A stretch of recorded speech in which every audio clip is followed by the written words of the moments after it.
Hey guys, J-Man here. Started a little bit early because I decided to start early. That's how it goes. That's how we roll here on this channel. I can start anytime I want. All right, and I can end it. I can end the stream right now. I can just hit end and it's done, and that's it. It'll be a 1 minute stream, 1 minute 2 second stream. Okay, so let me put the banner up before we get going here. Let's get that banner. Spoilers. There you go. So some updates. We are going to be doing on Monday. This Monday, it's not Legion talk. This Monday, I will be on Clobberin Times talking about some Earthbee Bob Haney.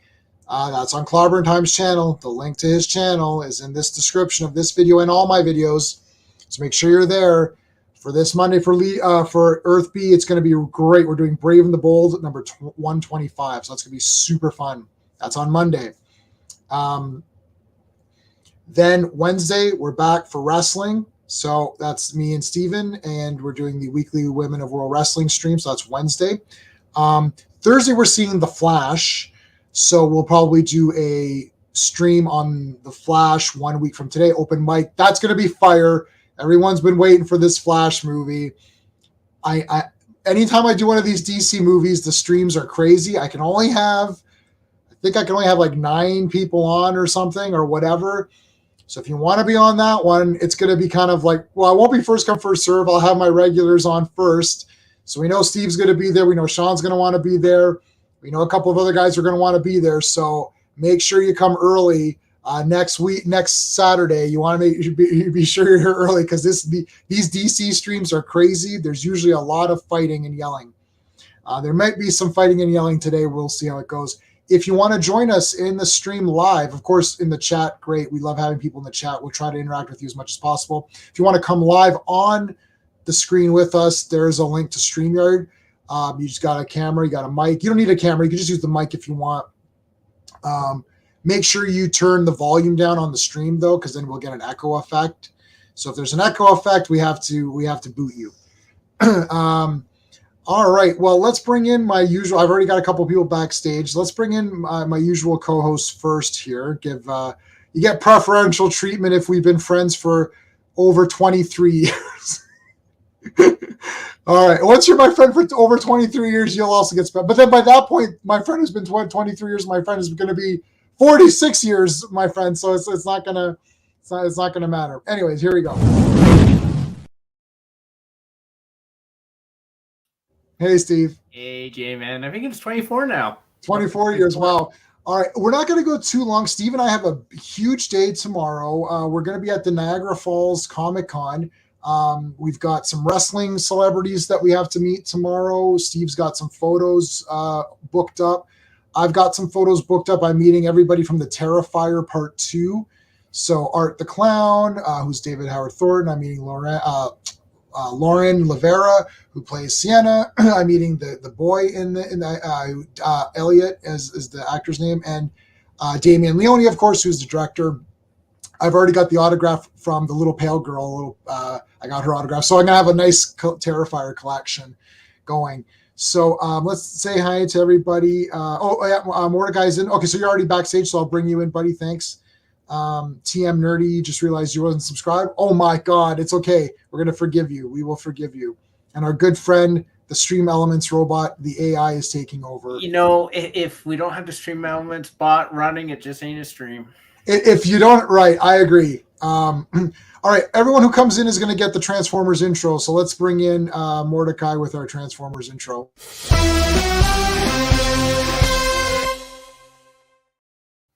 Hey, how's it going? How's it going? Hey. All right, so I posted a poll, Flash by Night Comics. What's going on, brother? Yes, busy writing a paper. That's okay. Are you doing schoolwork instead of something cool? Oh my God. I had an exam. It's not one of these bullshit exams. I took all the advanced courses I took advanced physics, advanced chemistry. Like, I don't know what I was thinking. So I had like an advanced physics course exam the night of one of the WrestleManias or whatever it was. WrestleMania is usually in April, right? Yeah. So I think it was one of the WrestleManias. and I was like, it was advanced physics. Yes, I remember now. And I'm like, oh yeah, I gotta watch WrestleMania. So it's like, came in the next morning, all my buddies like, oh shit, dude, did you study this? This is. I was like, I watch WrestleMania. They're like, literally, and Steven knows my note taking. I take 0 notes. I don't have. I went through all of university with no book. I didn't take any books or paper. I never wrote any notes, and I never bought any of the university books. And I got my degree is behind my Conan picture and behind my Godzilla, which is on the floor there. That's where my degree is. And that's where it's going to stay because that's all it's useful for. How to Succeed in Post-Secondary Studies Without Trying by James. Yeah, that's me. I also skipped a ton. I'm just that smart, though. That's smart. Okay, Mordecai, since you, what was your, so you gave it really low, right? Like I was reading some comments beforehand. You gave it like a 2 or something. What did you say you gave it? I would like give it like a 1.5 out of 10, probably. Like, 1.5 out of 10. That's crazy. That doesn't make any sense. Well, actually, no, like 1.5, like out of 5. Oh, out of 5. Like doing the math correctly. Okay. Because like do you know my rating system? How I break it up with the different categories? It's like I would say that Bumblebee is like a 5 out of 10. To me, a 5 out of 10 is like kind of like a pass. It's like, yeah, that was okay. So that's sort of my. If I give something a 5 or 6 is like, yeah, that's a pass. 7 is like, okay, that was pretty good. So that's where I'm at on this movie. It was pretty good. There's still tons of problems. However, I would give The Last Night like 3 out of 10 or something, like, or maybe 2 out of 10. The Last Night, that's a bad Transformers movie, but it's also a bad movie. This movie is not a great Transformers movie, but I don't think it's like a shit movie. It's like I've got like, well, what's your experience with Transformers? Are you like a super Transformers guy, or are you just kind of like, you kind of know a little bit about it? Mordecai, are you a hardcore Transformers fan, or are you just kind of a casual Transformers fan? I would consider myself a casual. I did see the 1986 movie. I did see Transformers Prime is peak Transformers right there. Love that show.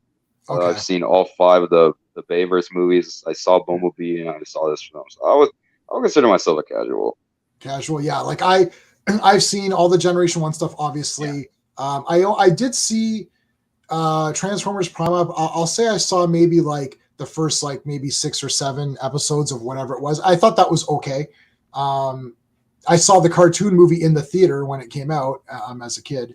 So I would say I'm wearing my Headmaster Chrome Dome shirt today, but I would say I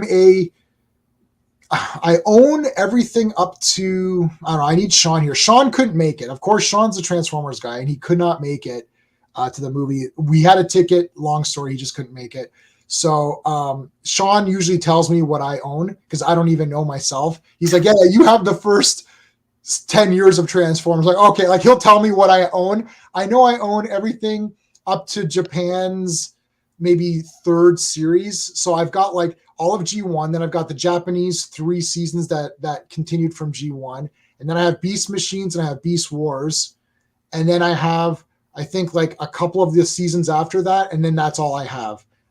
So I don't own anything from Prime. I've seen the War for Cybertron trilogy. I saw some of Prime. What else? I've seen all the movies and everything like that. Steve, you've seen all of G1? Yep, I have all of G1. Is that it? Yeah, I stopped after G1. To me that was Transformers. Okay, but hold on a second. So see, now there's an asterisk. So did you watch Headmasters, or did you watch the Rebirth 2 or 3-parter?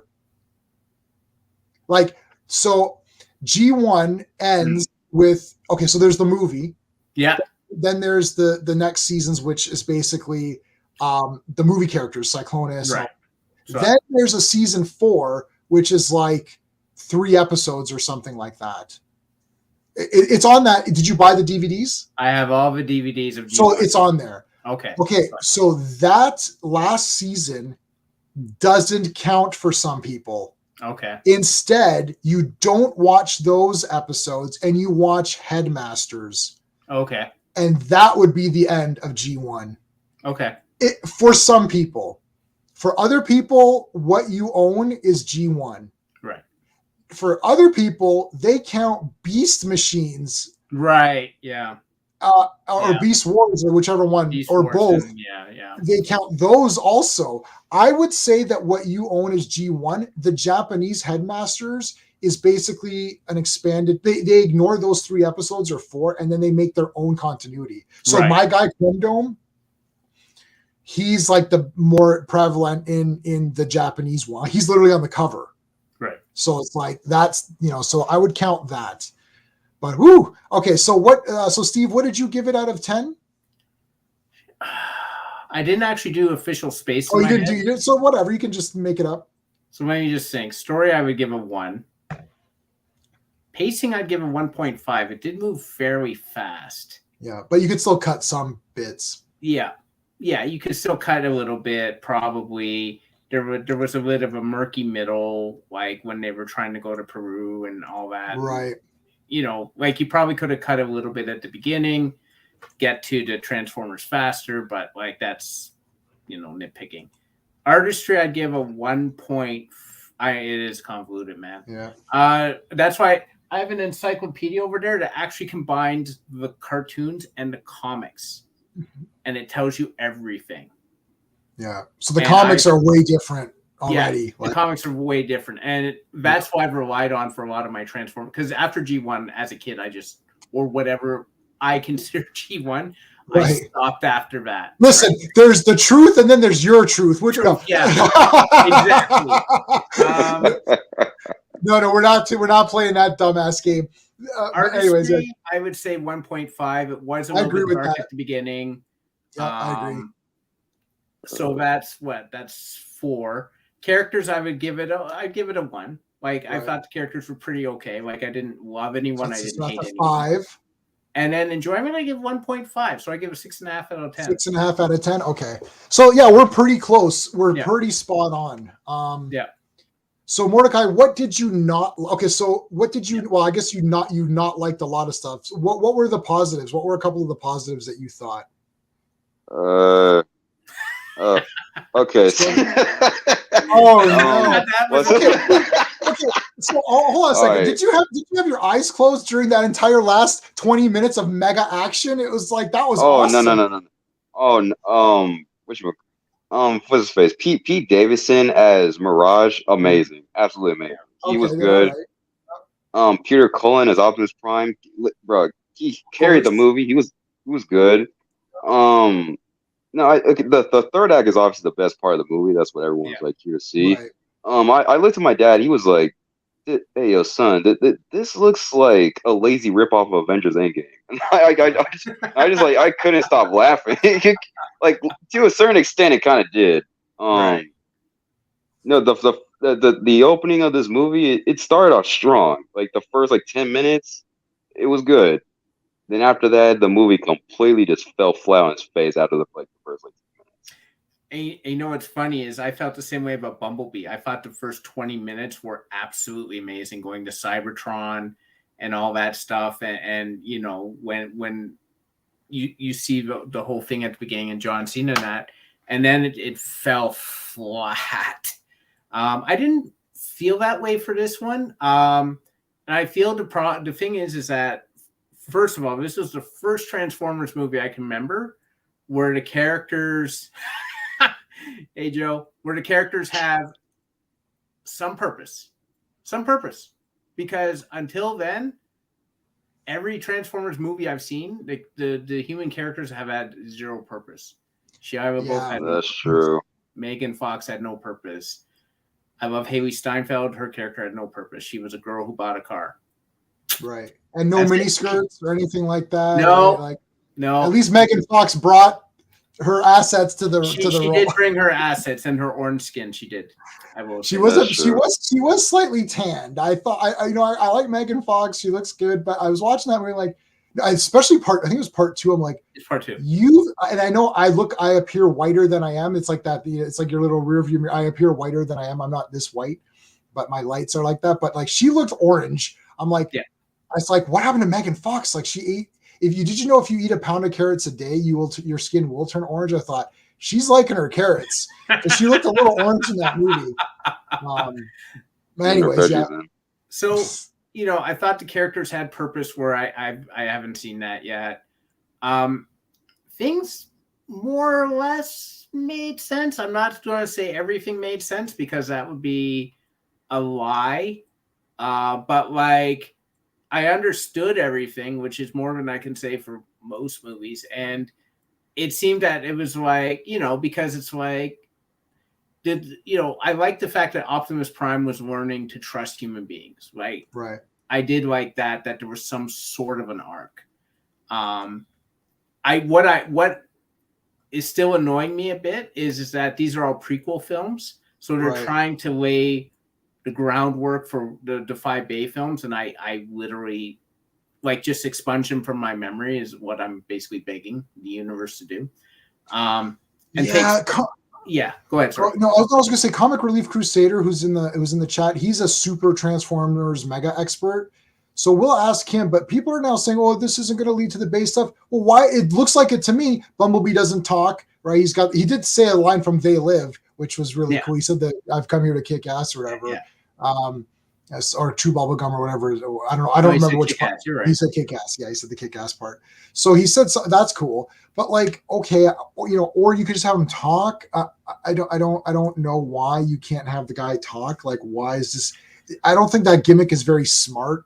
It makes me like people cheered. You're gonna people cheered. You're gonna. This is crazy, Josh. People cheered like when Bumblebee. So he died, and people were kind of like. It was a little bit like, oh shit, he's dead. What the hell? And then when he came back with the "I'm gonna knock you out" song or whatever, and the guy he jumps out, and people were like, they cheered. They cheered. Well, were you shocked? Yeah. I was a bit shocked. I was. Yeah, so I was shocked too. If Bumblebee, if you're talking about the Bumblebee I knew growing up from the cartoon, I wouldn't have been shocked. Right. For the movie Bumblebee to be cheered, I was astounded because here's the thing. Bumblebee is basically the Marcel Transformer. That's what he is. He's the mime. He's the clown. That's why he doesn't talk. Right. He's the clown character. Right. He's not beloved to me. I don't care about the Transformers from the Bayverse at all. I actually care more about the third extra from the left in part 4. Right. And that, stop at 5823. Sure. Whoever's on the screen. Look on the left-hand side, the third guy there from the frame. The guy running away. Oh. Like, I don't care about any of the Transformers characters. So it was very shocking to me that people cheered. I'm like, but I guess, they knew that he was popular and they're like, okay, let's kill him for the shock value and then bring him back to make everyone happy at the end. It was glorious. Yeah. I mean, it was a cool moment, and I love him coming out to LL Cool J. And I like they use the 90s soundtracks, songs I recognize. Yeah. Specifically 1994 or whatever they said in the thing. And the director said he really tried to get the actual songs from actually 1994. So it was like because like a lot of times they say, oh, this happened in the 80s or this happened in the 90s. And then if you watch these, like that Stranger Things, they're like, oh, this is in the 80s. I'm like, right. But that movie is from 1986. And what you're playing is from 1984. So if you're playing this from 1984, how do you have something from 1986? And they just say, oh, it's the 80s. Yeah, but it didn't happen at the same time. Yeah. Like 1988. Oh, I didn't even notice that at all. No, there's lots of weird shit like that in movies. Where they say, "Oh, this is from this," and you're like, "Yeah, but that didn't come out, right?" The problem is that it does blend together for people who were growing up in the 80s because it was like the 80s. We were just assaulted with stuff, so it was just like, okay, like I actually don't know, like Predators 87. By then, I'd seen Back to the Future and So now here's the thing: if you had Predator. If you have a Predator toy in a movie and then you have a RoboCop toy, that movie has to be 88 or 89 because that's when RoboCop's out. So it's like, but people don't pay attention to that. And the only reason I know that is because RoboCop came out either the same year or the year before Batman, right? Batman's 89. Everybody knows that. That's an easy one to remember. But see, Right. Predator is a weird, what was it, 87? See, I don't remember. RoboCop, yeah. Yeah, so it is before RoboCop, right? So you can't have, you can't have RoboCop and then say, I don't know what Predator is. Like, there's lots of mistakes. Like, I remember in Stranger Things, they had a poster of The Thing, John Carpenter's Thing. Yeah. And I'm like, yeah, but that movie bombed and nobody knew about it and everyone thought it was trash. So how did those kids have it? Because that poster would have been impossible for those kids to have gotten in that time. It's revisionist history, right? It's revisionist, yeah. I'm the Thing was great. No, The Thing bombed. It found its legs in home video when it came out. I would say that's more like mid to late. And then even if you got, I liked it back then, but I wouldn't have had, I could not have had a poster. It's just, that item's impossible to get. Yeah. So anyways, it's just weird things like that. I get it. It's a show. So it's a movie. But this director said, I really wanted to be specific. It's to get from whatever year the movie is. I don't know what year it is, 1994. He's it's the 94 music. That's what he says. I can't, I didn't even know LL Cool J. That song is pre-94 because it was in The Hard Way, which was 91. Right. LL Cool J. It would have been popular at that. It's still popular. It's still popular. Yeah, it's still popular today. You could say it's that's true. Song. Yes, that's true. I think that the problem, one of the problem I definitely agree with you, J-Man, is the designs. I don't really know why they did the designs the way they did with a couple of them. I don't understand characters like Stratosphere is this old junky weirdo. I'm like, okay, that's weird. Yeah, that was the worst design in the whole movie for me. Yeah. And he crashes in that. And I'm like, why would, it was funny. It was funny when Raj is like, I'm going to walk to Peru. That was funny. But is this really what we're down to? I don't like when they make the Transformers appear incompetent. Right. And there's still a bit of that in this movie where they make them appear incompetent. So here's Jazz.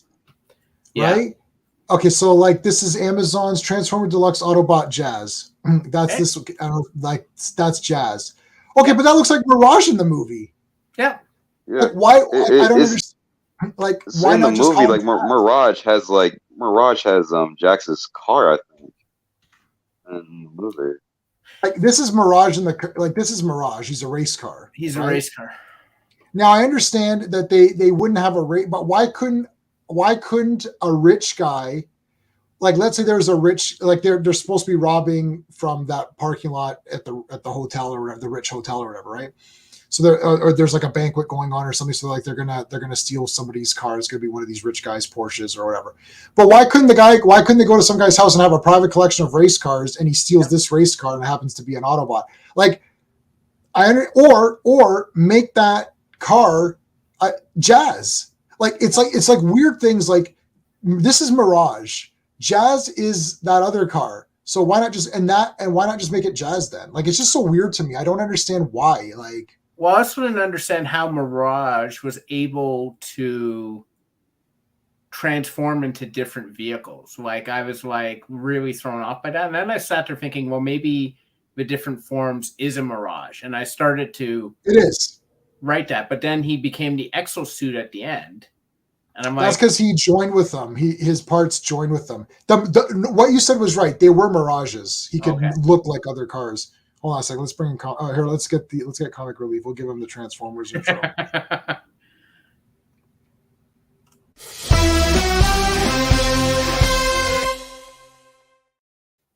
Hey, Comic Relief Crusader. I like that intro.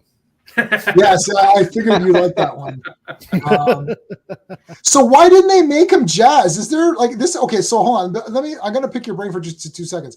So I liked the movie. I thought it was a lot of fun, but there's a lot of problems with it. Firstly, I hate the Bay. Let's get this out of the way. The first Transformers movie by Michael Bay is garbage. The second one is even worse than garbage, which is seems really impossible. But they love do you already even. Yeah. More. So congratulations to Michael Bay for making the second one even more garbage than the first one, which is already garbage. Yes. The third one had some interesting action. So the third one was where I'm like, okay, I don't despise this movie, but it's not very good.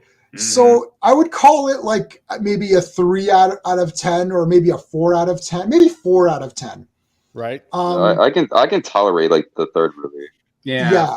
The fourth movie, I would probably say it's maybe like 3.5 out. It's way too long. I actually didn't mind, like some of the guys look cool. I don't know. It's so long that it's unwatchable. You can't watch it a second time. You know what? Every Michael Bay Transformer looks like nuts and bolts were put in a blender and put on frappe. I fucking hate them. And you know what? I hate them. And you know what? He was like, well, they have to look alien because if you made them look like the toys, it wouldn't look good on screen. Let's see. I heard that. Many years later, Bumblebee, it worked. Everyone loved it. Yeah, let me bring in someone from the behind the studios. I'm going to give you this one. Well, hello, Mr. Fancy Pants. Hey, I just came fresh from the theater. It's so fucking bad. Oh, you hate it? Okay. Oh no. I love it too. Oh no. Okay, so hold on a second. Oh no. Okay. Not loving it. So let me question. Yeah, let me do my thing. Okay, so okay. All right, then we get to the last night. Right. Which is like really awful. Now I tried watching it before this. So before this movie, I rewatched because I the War for Cybertron trilogy. I'd seen those. I rewatched Kingdom, which has the Maximals, because I thought, and then as I was watching, I was like, oh my god, it's all the characters that are in this movie. They already took all the characters. I think they only watched Kingdom and then put anyways. And then I tried to watch The Last Night just to kind of watch that one. It took me 5 times, took me 5 viewing. So I watched half an hour. I'm like, I can't watch this anymore. I have to turn it off. I would turn it off and I'd watch a good movie or something else. It took me 5 sittings to watch it. It's 2.5 hours. And then I could not watch the whole thing. So I finished it. Go ahead, Josh. A thing that I couldn't stand about the movie is how like the aspect ratio kept changing like every second. Yes. That was so nice. So yeah, it was terrible. I didn't notice that. No. Oh no, it did. So anyways, I'd give that movie like 2. I'd give that a movie a 2 out of 10 for Last Night. It's awful. Even Odin himself said like what is the premise of this movie? What is it? What's happening here? Like nobody can explain it. I don't know which ones. Honestly, I'm not even sure which one's worse. At least this no. one If you're about to say that if you're about to say Rise of the Beast is equal to that, no, I think way. it is. Absolutely not. No way. Listen. Yeah, I would rather be strapped to a chair and watch Bumblebee 12 hours than watch any of the 5 favorites. I like Cade. Cade was a great character. I don't care what anybody says. Okay, he doesn't want his daughter to date rock stars. That's his contribution to the films. So okay, hold on. That comic relief. So what were you? Okay, so I would say that's a 2 out of 10. I would say Bumblebee is a 5 out of 10. So 5 or 6 out of 10 for me is like a pass. It's like, yeah, that was okay. Let's see what you got now. That's where I'm at. Comic Relief Crusader, go for it. So my question to you was like, okay, so this movie, so Bumblebee had better versions. Like Wheeljack had the side glowing plates, he looked pretty good. They seemed a bit sharper, but like he looked okay. Perfect. Yeah. And then so then I was like, okay. And then in this film, I'm like, whoa, that's not Wheeljack at all. What the hell happened? Okay. And Wheeljack has to be one of the cooler looking cars. And then the other thing is that I like Mirage, and they didn't give him the missile on the side because like just give him the missile, like that looks cool. But then the other thing too is like he's a race car. And I always thought Mirage was a cool character because he was like a race car. Yeah, and they made him this Porsche. And I thought that was Jazz. I was like, is this Jazz or something? Okay. So Comic Relief, go. Tell me what's going on. Explain it. So for somebody that's been in this franchise since the very beginning, I've worked with Hasbro on prototype projects like way back when in the early 2000s. I worked with third-party companies like with X-Transbots, done box art with them. Like I know Transformers, Right. This is my forte, hence my avatar. Okay, so here's the thing, because the reason why they use the character Mirage is because like you said, because Jazz is a Porsche, he's a 935 Porsche. racing car, 1978 Porsche 938 racing car. And okay, but they wanted to use Mirage because Mirage was never a character that they wanted to use. However, the model of the Porsche was like, all back in the late 80s, early 90s, one of the really nice sports cars that were out there. Okay. But they already used Jazz in the first movie. They didn't want a returning character, basically. Right. I see. So take the car, but just replace the name. That's what they wanted to do. Right. So that's why Mirage is a Porsche and not the F1 Formula racing car that we're all familiar with, like from the original series. Right. That's why they did that. All right, I want to say something to the panel too, and for the chat also, and just so everybody knows, you already know this, Comic Relief, is that Mirage, that name has been attributed to 4,000 different robots or Transformers in the decades of this franchise. Like, my Mirage, hashtag J-Man's Mirage or whatever, is that racing car blue-white character. That's what he was in the comics of the Marvel. That's what he is in the cartoons of the G1. I don't think he appears very much in season 3 or 4 at all. I don't remember him seeing him. But anyways, he's in season 1 a lot. So that's what I know. So again, I'm not angry. Yeah, there you go. Yeah, no. So I'm not angry. I want to make this clear to people because, listen, I'm not angry because I know that the toys have changed things around also. I don't care about the design. That's fine. Yeah, I mean, well, I care in the sense that, like, what are you trying to do here? If you're trying, because Bumblebee was G1 inspired. Yeah. So, and they're all saying that this is in the Bumblebee verse, not the Bay verse. It's like, okay, but then why is it now? Like, you had Wheeljack and Bumblebee, and I was like, oh, look, that's Wheeljack. Like, I can point out the Transformers if I see them without seeing their names. Most of them. I'm like, oh, yeah, that okay, I know who that is. I know who that. But in this movie, I saw the guy. I'm like, wait, who's this character? I was like, that's Wheeljack? What the hell? It's like, that's not even close at all. Like, they didn't keep the director. I don't know why they didn't keep the director from Bumblebee. Yeah, go ahead, Comic Relief. I want to point this out, okay? Because obviously, as we know, or maybe for some of you that don't know, this takes place during the 90s, right? 94, I do believe it is. 1994. And why is there modern rap in the movie? Okay, well, I mean, some of them is. I don't think that was modern. I think those songs are still remixes. Those songs are like from the 90s. Oh, yeah, I don't know. I don't know about rap. I don't like rap, but that's another thing. Oh, come on. Mama Said Knock You Out by LL Cool J. That was awesome. Not my yeah, I don't know who sings anything. I only know Iron Maiden, and that's all. That's and Black Sabbath.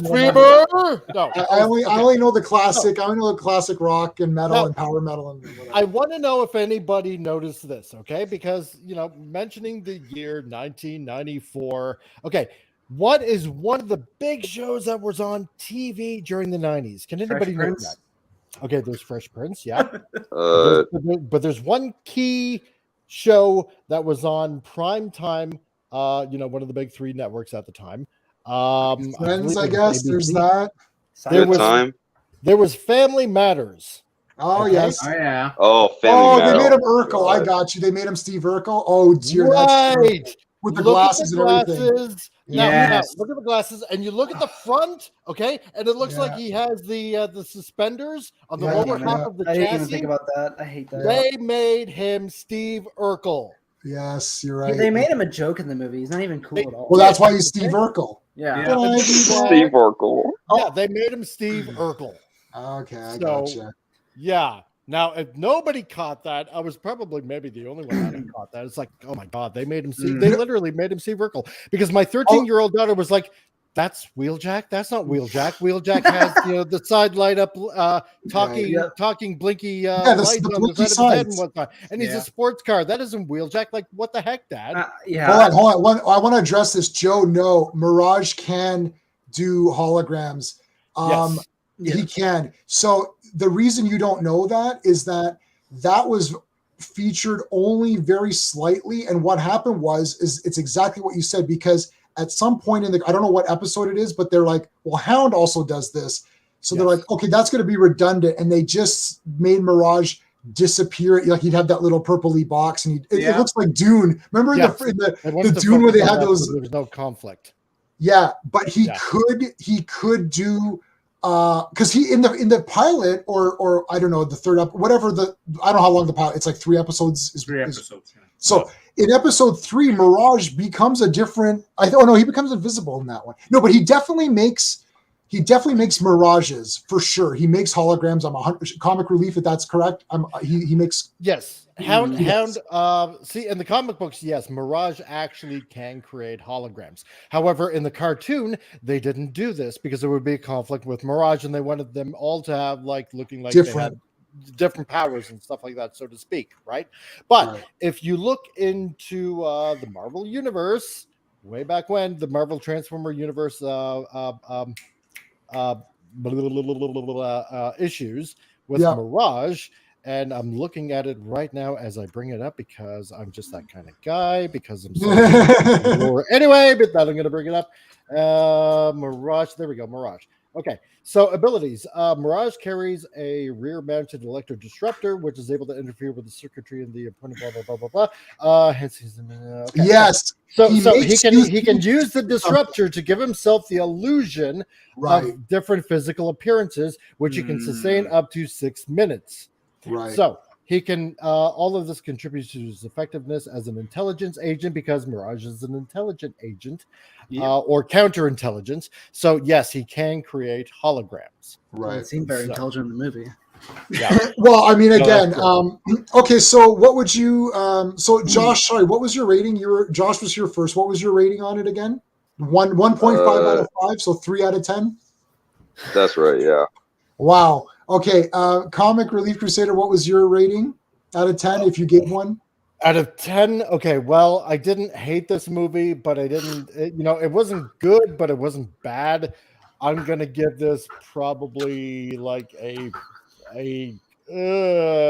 about 4.5 out of 10. 4.55 out of 10. Mm-hmm. Optimus is out of character, totally out of character. Like, why should we be helping the humans anyway? It's like, are you kidding? No reason. There's no. It's like giving Spider-Man a whole fucking trilogy of learning response. Oh wait. Yeah, exactly. It's like you're going to be remembered of this fact whatsoever. And then in the beginning of the movie, it's like, okay, all the Maximals are on a different planet. Yep, for some odd reason, and I can't. I thought they were based far in the future. Why I'm not too familiar with Beast Wars. Why do you look like Earth animals on a different planet at the beginning of the movie, and then go to Earth? How does that make any sense? It doesn't make any sense whatsoever. Even though they say they're from the future. But yeah, they're the future. They are the future, but they're just on a different planet. I think that they were going to different planets, so they're using that key. Yeah, they're from Earth. It's somewhat explained. They were using that key to travel to different worlds to prevent what happened to their world, which we could presume is the future of them being on Earth. I know the Optimus Prime thing was a little weird. Yeah, but he came to trust them pretty early. He didn't trust them at the very end. He trusted, and I was paying because I watched a review beforehand, so I was paying attention to this. It's about halfway through he starts to be like, okay, yeah, he comes around a little bit. So I don't think it was too bad. Like remember too that we have to separate things because Batman 89, which everyone loves, it's like Joker kills Batman's parents. Even as a little kid, I was like, that's dumb. Yeah. Right. And then and Batman kills Joker at the end and drops him. I'm like, or whatever. He falls and dies. I'm like, oh, that sucks. So I'm like, it's not Batman. So we have to. I'm at a 7 out of 10. Steve's at a 6.5 out of 10. I'm like, look, I'm not super mega hardcore. I can forgive a lot of things if the movie in its own self makes somewhat sense, and it kind of does, but not fully. That's why I'm at a 7 out of 10. Yeah. Now, as a if you go back to say I'm a G, like Comic Relief, it's like, okay, I'm a Transformers purist hardcore guy. Then yeah, you can. There's a lot of problems, but those problems I think are there for every superhero movie that's ever come out, except for Ninja Turtles Part 1, which was exactly the comic. Yeah, the only way I can justify this is that it is a different universe, right? And so that's what makes it slightly more tolerable to me. Like even in But I'm getting sick and tired of all these, different multiverse kind of things. I agree. Multiverse stuff. Oh, is I stupid. don't It's care just for an excuse multiverse to have like at shitty all. rating. I guess. I agree. Long characters. I agree. So Skeptic, what's your rating? What's your real rating? Like, pretend you actually know what you're talking about and give me a real rating. Don't give me some. I know what I'm talking about. Because you keep on like I'm giving it one. Like, how could it be 1 out of 10? That's insane talk. I didn't say 1 out of 10. Okay, well, what's your rating? Like a 4, maybe a 5 at best.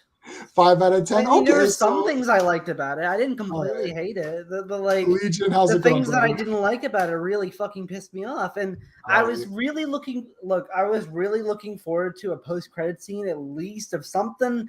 Megatron, Decepticon, something. There was They gave you G.I. Joe. They gave you a real G.I. American Joe. hero. I don't give a shit about G.I. Joe. That was stupid. Well, they're trying to make it the MCU or some shit like that. The whole fucking movie felt like an MCU-ified fucking Transformers movie. Like, okay, hold on a second. No, Legion. Okay, so Legion, if you can come in, buddy, come on in. I need some help here. I'm getting, and Steve's got to go in. You got to go in a couple minutes, right? So let's Steve. Last word. What's your? You let me know when you got to go, but if you got to go soon, let me know your last words on this. Like, are you buying it? So Steven has not purchased. Did you buy Bumblebee or no? No. So you don't own. The only Transformers you own is the Generation 1 cartoon, whatever seasons it is, plus the movie. Are you going to buy Rise of the Beasts? I am. Okay. That means it's a pass movie because Steve is like so I buy everything. Steve buys nothing. We're like the antithesis. So we're the control. I just buy every movie, even if I hate it. And Steve buys nothing. Yeah. Like I even bought Last Jedi on 4K or whatever it was. So I buy everything. You brave man. I buy it all, even when I hate it. All right. So Steve, you got to go or? That's enough goofballs for you. Put it down. Right. See you tomorrow. All right, I'll see you tomorrow, buddy. Take care, guys. All right, let's bring in. Nice to see you guys. All right, let's bring in. What do we got? Let's bring in. We've got someone waiting backstage. Let's bring him in here.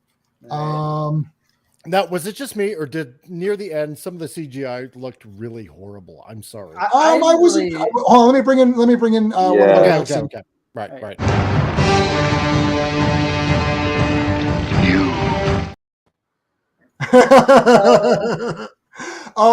I see. Legion is reading a comic that I hated. Did you know that I hated it just to make fun of me? I haven't read it yet. I'm reading it because I have a show I have to do in just shortly here. Okay. Is it about the Flash? Okay, I got a little. Yeah, It's Flash 800 and Steelworks Alpha Flight myself. Alpha Flight, that's great. No, the other Superman titles are really good. And I was so geared up, these Superman titles, because Superman hasn't been this good in a long, long time.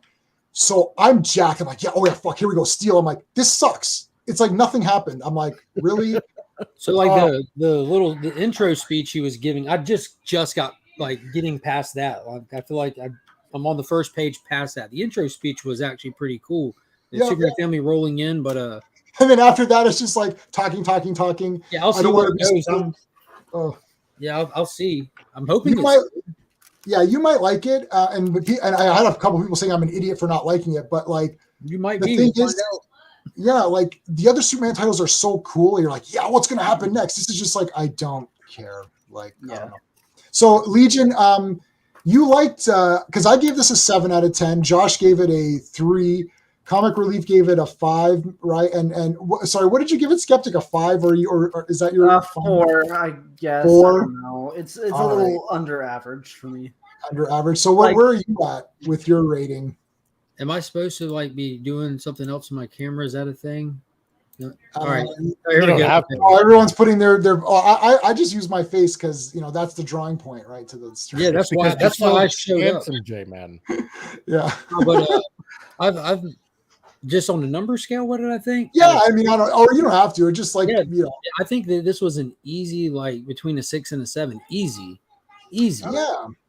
Easy. I mean, we can be bitter about petty shit, or we can remember we're watching Transformers: Rise of the Beast and have fun. I mean, I don't really know what to critique about this movie, just knowing what it is. Because for me, in a nutshell, it was action packed. The story was what it should have been. They're after a MacGuffin to save themselves, and Like that's what it's supposed to be. That's what any movie is at its rawest core. You had the human element in there that had a good driving factor with his brother and everything. Like there's tons of hoorah moments in it. There's some little lag moments here and there, as with any movie, but I don't know. I was exceptionally happy with it. What was a hoorah moment for you? Oh shit! When Bumblebee came back, dude. Oh, people cheered in my theater. Oh, that was my whole fire. theater lit up. I kind of rolled my eyes because it was a fake death. That was just me. I know, but you know he's my son is 5 and my daughter is 3, and they went with us and they knew it was a fake death. They weren't. You're not supposed to be convinced. Yeah, I had a feeling that it was. That's what's for in the movie. There's only been like Ironhide and Ratchet that have legit deaths where they deteriorated. There's nothing to put back together. They're robots. You're supposed to put them back together. Jazz. In the movie, did you really think Bumblebee was gonna like get killed like that? Well, I don't know. It's a he's reboot, exactly. so I have no idea. Maybe they're gonna absolutely Mirage. Yeah, well, my they carrying his corpse because- around too, which is the first sign. Obviously, you wouldn't leave it there, but Yeah. they carried it around, and then they told us that all these planets that he's after are energon-rich planets, and they take him to an energon hotspot. You're like, we're getting closer. Like that was one of the things. Is like, when is it going to happen? Like, not is it? I was excited and was anticipating, and even my kid sitting next to me is like, is this going to be it? Kind of thing like that. I don't think they were trying to trick us into thinking he was gone. It's like, when's he going to come back? We need him, kind of thing. Okay. And that intro, and don't call it a comeback. I'm like, yes. And he came down hot, man. Then when That was fire. when Primal yelled Maximals maximize, and I'm like, holy shit, his transformation was so smooth when he rolled.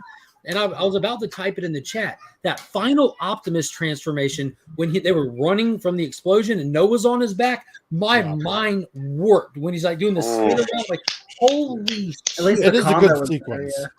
In some ways. They put some love into this one, man. You can see it, whether like the execution is revolutionizing cinema or anything. They clearly put love into this one. No, I don't. I expected it to just be a stupid popcorn movie, but like, I don't know. See, the I thing like is, Indiana Jones feel too. Oh god, the new one's gonna be so bad. well, we know the new one's gonna be trash. Yeah, we know that. Oh yeah. I'm still gonna see it. The archaeology aspect of it. It's not just like it's gonna be a big high school kid kind of thing. Yeah, I'm not trying to get into that conversation. No, my thing is like we have to look at what we've gotten as well, because it is important.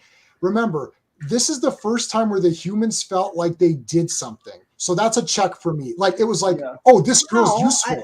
I don't think it was the first time. No, Linux has been useful this whole time. I love Linux from the Bayverse, man. I don't know who that person is. Josh Dermel. He's been in all of them. Okay, was a huge part. I think I know who you're talking about. The main military guy who's been in. Okay. Yeah. Well, he did not. He did nothing. I can't remember him doing anything of important. I just watched last night. He took down fucking. I don't know. I'll tell you what he did. At least Optimus Prime won in this movie, unlike the first movie where Shia LaBeouf won. Like Shia LaBeouf defeats Megatron in the first movie, so Optimus Prime loses in his first movie.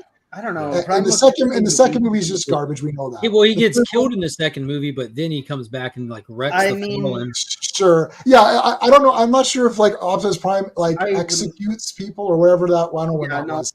He definitely executes people in every movie except the first one. Yeah, in the second one, he literally tells the Fallen, "Give me your face," while he peels it off. In the third one, decimates Sentinel Prime and Megatron. And this is the big problem that I got with the Bay movies, because Optimus is portrayed very, very dark. Yeah, right? That's executioner style, and this is not Prime whatsoever. And which one? This one? Everyone. Well, really, in any of them, pretty much almost. This is a war. Right? This isn't. No, I know. It's a war in the cartoon as well. It is. However, there is that part of Optimus that will give an opponent a chance to yield before he knows that he has to make the ultimate decision and put down a foe like a rabid dog. Now, I do have a question on that topic for you, because I'm not cartoon savvy with it. Right. Go ahead. For context, I grew up with Beast Wars, but I was watching Batman and Spider-Man and X-Men and catching that here and there kind of thing. Right. But do you think just like that's like a medium kind of, not a problem, but a medium difference from the show being a show versus a movie? The event in the movie is that last moment, versus a show, you have a longer format story to have that opportunity to let them yield, and then to get to a moment where you don't have that luxury. Well, I think, like, I if think the it's a guys- build Go up, ahead. right? Because we need to see that these characters that we grew up with, there's a reason why they're close to our hearts, right? Because it is a true heroic moment of the good guy essentially showing compassion, at least that bit of compassion of look, I'm gonna give you a chance to stop now. Right. Yeah, Because then you're what's a going to hero. happen next? Exactly. It's the You're- truth yo, that I You're no feel better than the that- fucking right? Decepticons. If Just you a do that. couple points where he gives him that cry, like he's literally told people, "Did you forget who I am?" Before he just wrecks them. You had him when he woke up the legendaries. He begged Grimlock to stop, and then he dropped him. Yeah. Like you see him do it. He's doing it. Yeah, I don't think it was that crazy in Dad, this. You protect my family, and or else, basically. Right. I don't think it was. I think in this movie it was like okay, because Scourge was really like there was really nothing that he could do. Right. Like I felt weird with Sentinel Prime, because like Sentinel Prime's like literally sitting there. You're like, this guy's down. Like, I know there's no Transformers jail. Like, I don't know. He's not gonna put a bracelet on him or something. But like, I don't know. It just feels weird. Like they could have done it a different way. I don't know. It just feels a bit weird. Like in this movie, I wasn't too upset with any of their actions. What did y'all think about the angle that they did with Optimus Prime? Because this is really like, if you think about it, they could have done this movie first. They could have done another 2 movies and then given us Bumblebee as one of those prequels after the fact. It wouldn't change anything. This was I really hate the how first they movie, did. but we have had 6 other Transformer movies, and we got to get introduced to Optimus all over again. And he's in a very different place with his perception of what his mission is, what his goal is, where he stands with humans, and I thought that was fresh and interesting. Well, I don't know. To me, it felt like they're trying to reinvent a character that didn't need reinventing because they have their fucking thumbs up their ass. I don't know. I thought it was Again, cool. Why I'm does half he and have half. that mentality? I'd like to, because again, no cartoon context here. Because when you get introduced to Optimus in the live action movies, he's like Earth's protector from jump. Because we live here, we love humans. Right. Like really though, like you actually get to see, but there's nothing to that. There's no. It's just cause storytelling. I'm fine with it. Again, I'm a mark for these movies, all of them. Like I'm not even gonna lie. I'm not delusional to their quality and how the general audience is probably going to receive them. But I love them. No, I respect that. I generally like enjoy the Michael Bay movies. I do. Like, except for last night, I kind of get bored of rewatching. See, that blows my mind. That's that's one of my favorite. Four is dude, that's a brutal movie. It took me 5 sittings. I saw it once. I own it on 4K. I own all the movies. I do too. And I probably watched the last night more than 5 times. I think there are. Wow, that's mind. Hold on a second. Where's I gotta get a. Oh my god, I have to get something. Yeah, where's my I will say that I gotta pull scanners on that one. I will give you this. I think there's decent moments in the movie. I'll say that. No, there isn't. I think there's cinematography. I like the Cortana being brought in, the Nemesis thing. That fight with Bumblebee and that fight with Bumblebee. Izzy, my dude. Izzy, what's going on, dude? That fight with Optimus and Bee. That was heart-wrenching, and that was some of the best special effects in any of these movies as well, because that was the first, when I brought home my 4K TV, I brought my TV home, the Samsung 4K player soundbar, and that movie, just because it's amazing. Well, it was recent when I got it, and that's what we played, and I kid you not, Finn was so young, he sat there and thought robots were real, because he had never, that was like his introduction, and just, it is, like you said, it's unreal. Okay. I'll say this. Okay, let me say this though. I will say this is going to be a big, huge compliment to Michael Bay and his production team. So I only have 5.1 surround sound, 65-inch 4K TV, but I think I own all these movies on Blu-ray. I think Bumblebee was the first 4K I bought. Not the first 4K I bought, but it was the first Transformers 4K. Yeah, same. Because I didn't have a 4K player. 2 and 4K. I already had the other ones. You're right. So I didn't have a 4K player when 5 had come out. But I put 5 into my Blu-ray player with 5.1, 65-inch 4K, my God, the sound quality Mhm. and the visuals are All the ticking and the little rumbling, the woofing. You're like, it's what? unbelievable. The Like only thing comparable is the pod races. sure, Oh, the pod races was amazing, it's especially unbelievable. Pod races is insane. to this day. Like- I still think the pod race might be some of the best sound design. No, ever. there's some great sound in that. I have to say, like, how Michael Bay's team does not win an Oscar for best sound editing and whatever, it seems crazy. Literally every single sound is accounted for. It's like ping, ping, ping, ping, ping. When I heard the music It's at the end, unbelievable. like the music from the older movies, like Which what's old to you? I watch silent films. Like Metropolis. you know, Yeah, like, Metropolis is great. 5-year-old loves Metropolis. like It's amazing. one of them is The Arrival. Okay. The music from the first movie and You know Optimus with Charlie Prime's theme. Sheen? No, not that one. There's not that Arrival. The new hold on I was for thinking him about The the Arrival, new like the new old Arrival to Skeptic. That the new Arrival is the old Arrival. Yeah. Yeah, no, I like the music that they had at the end, but then I was thinking when they were playing that, I'm like, why wasn't the whole soundtrack like this instead of this rap music? Like, it's just like movie license, like licensed music all the way through. It was pissing me off because most of the movies haven't done that. Hold on, no, there's a lot of score. In fact, I was about to grab the score today. Well, as far as the hip hop thing goes, it's just trendy right now, man. You got like Spider-Verse, you have like this. That's what the kids are listening to, kind of thing. They're trying to appeal to the. I hate that. Like, and I'm 35 now, and I see it happening all the time, and it bums me out that like they're not aiming for me anymore. You know what I mean? Yeah. And, no, hold on, but 1 second, Skeptic. No, I just had this up on iTunes. The score is out for purchase, and there's like 20-something tracks. So there's a lot. I'll check it out. I'll check it out for sure because I love movie soundtracks. But that's all I have. I was doing my best to like try to listen to all the music. There was nothing really memorable besides the ending. Okay, so that's a different point. There's not a lot of memorable stuff, but there is a lot of score to it. It's definitely on here. I just saw it the other day. Right. The score's not bad. I feel like Guardians of the Galaxy started this shit. And I like Guardians. I love Guardians of the Galaxy. It's great. They just James Gunn just perfected it. He did. Yeah, he perfected it. Well, he did because he knows how to use music to set mood. Right, and he also used and for the tracks that he picked, he laced those into the character of Star-Lord to make it part of his childhood. Where he's like, "This is the music that I like," so it made more sense, and so people kind of took to it more.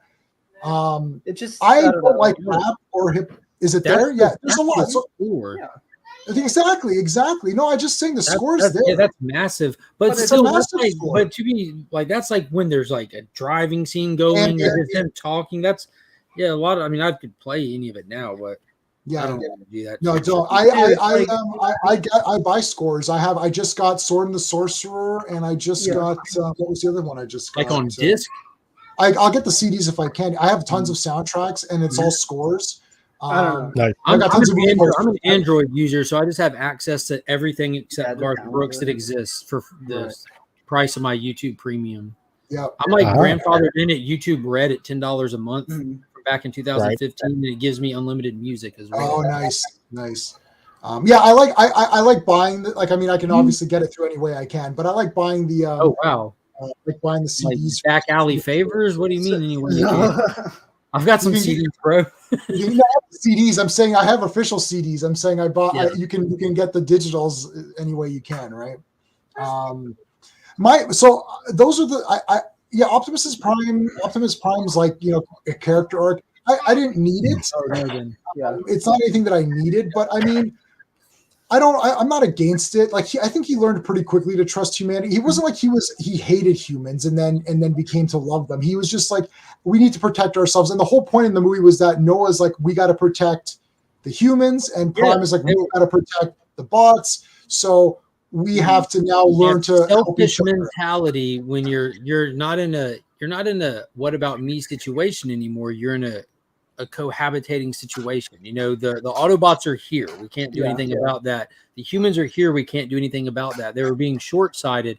I thought it was just really cool because we have not seen Optimus like that. We're 7 movies in. Give us something fresh. And it was cool getting to see that little arc. And it was cool that it was Primal that brought it to him. What a good way to solidify Primal as to bring like one of Optimus's most like forefront traits to him. And I thought, That's like, fair. dude, I how think smart was that? it makes sense in the movie, but I feel like it would have been better if it was like the Maximals in that position. I don't know, but Yeah, It's that would tough. actually probably make more sense because you gotta think about, these beings, these, super life forms, super robotic life forms, right? And yes, I'm taking a little bit of a nod to the Japanese actual title. That these characters have been alive for millions of Right. years, right? And you would think that these characteristics or these traits would actually be learned a long time ago, because, for example, and yes, I'll take a nod, of course, to the original bio, done by Bob Budiansky. So Yeah. in both power and intelligence, he has no equal. This is the he has the personality of Abraham Lincoln. He can be immensely kind and compassionate that extends to all that lives, including the creatures of Earth. Yet he will battle unceasingly to protect the weak and defend what he believes in. To accomplish this, Optimus knows that the Decepticons must be defeated for all time. So these are traits that he's already learned, or at least in the movie, he should have already learned. Right. That freedom is, like he says, the right of all sentient beings, and this is a motto that he believes in. So he knows that all life, no matter in what forms, need to be protected. Yeah, I don't think he And- was like. I don't think he like contradicted that in any way. It was just a matter of he didn't. widening his scope, since he's no longer on Cybertron.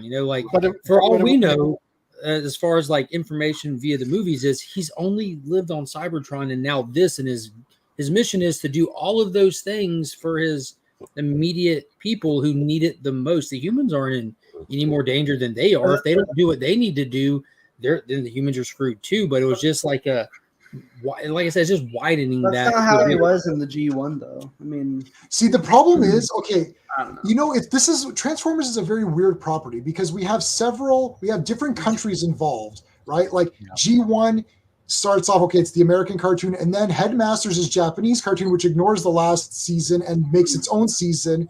Then there's Beast Machines, Beast Wars, Prime, War for Cybertron, the trilogy on Netflix, and that's I liked it. I haven't seen that but it looks good.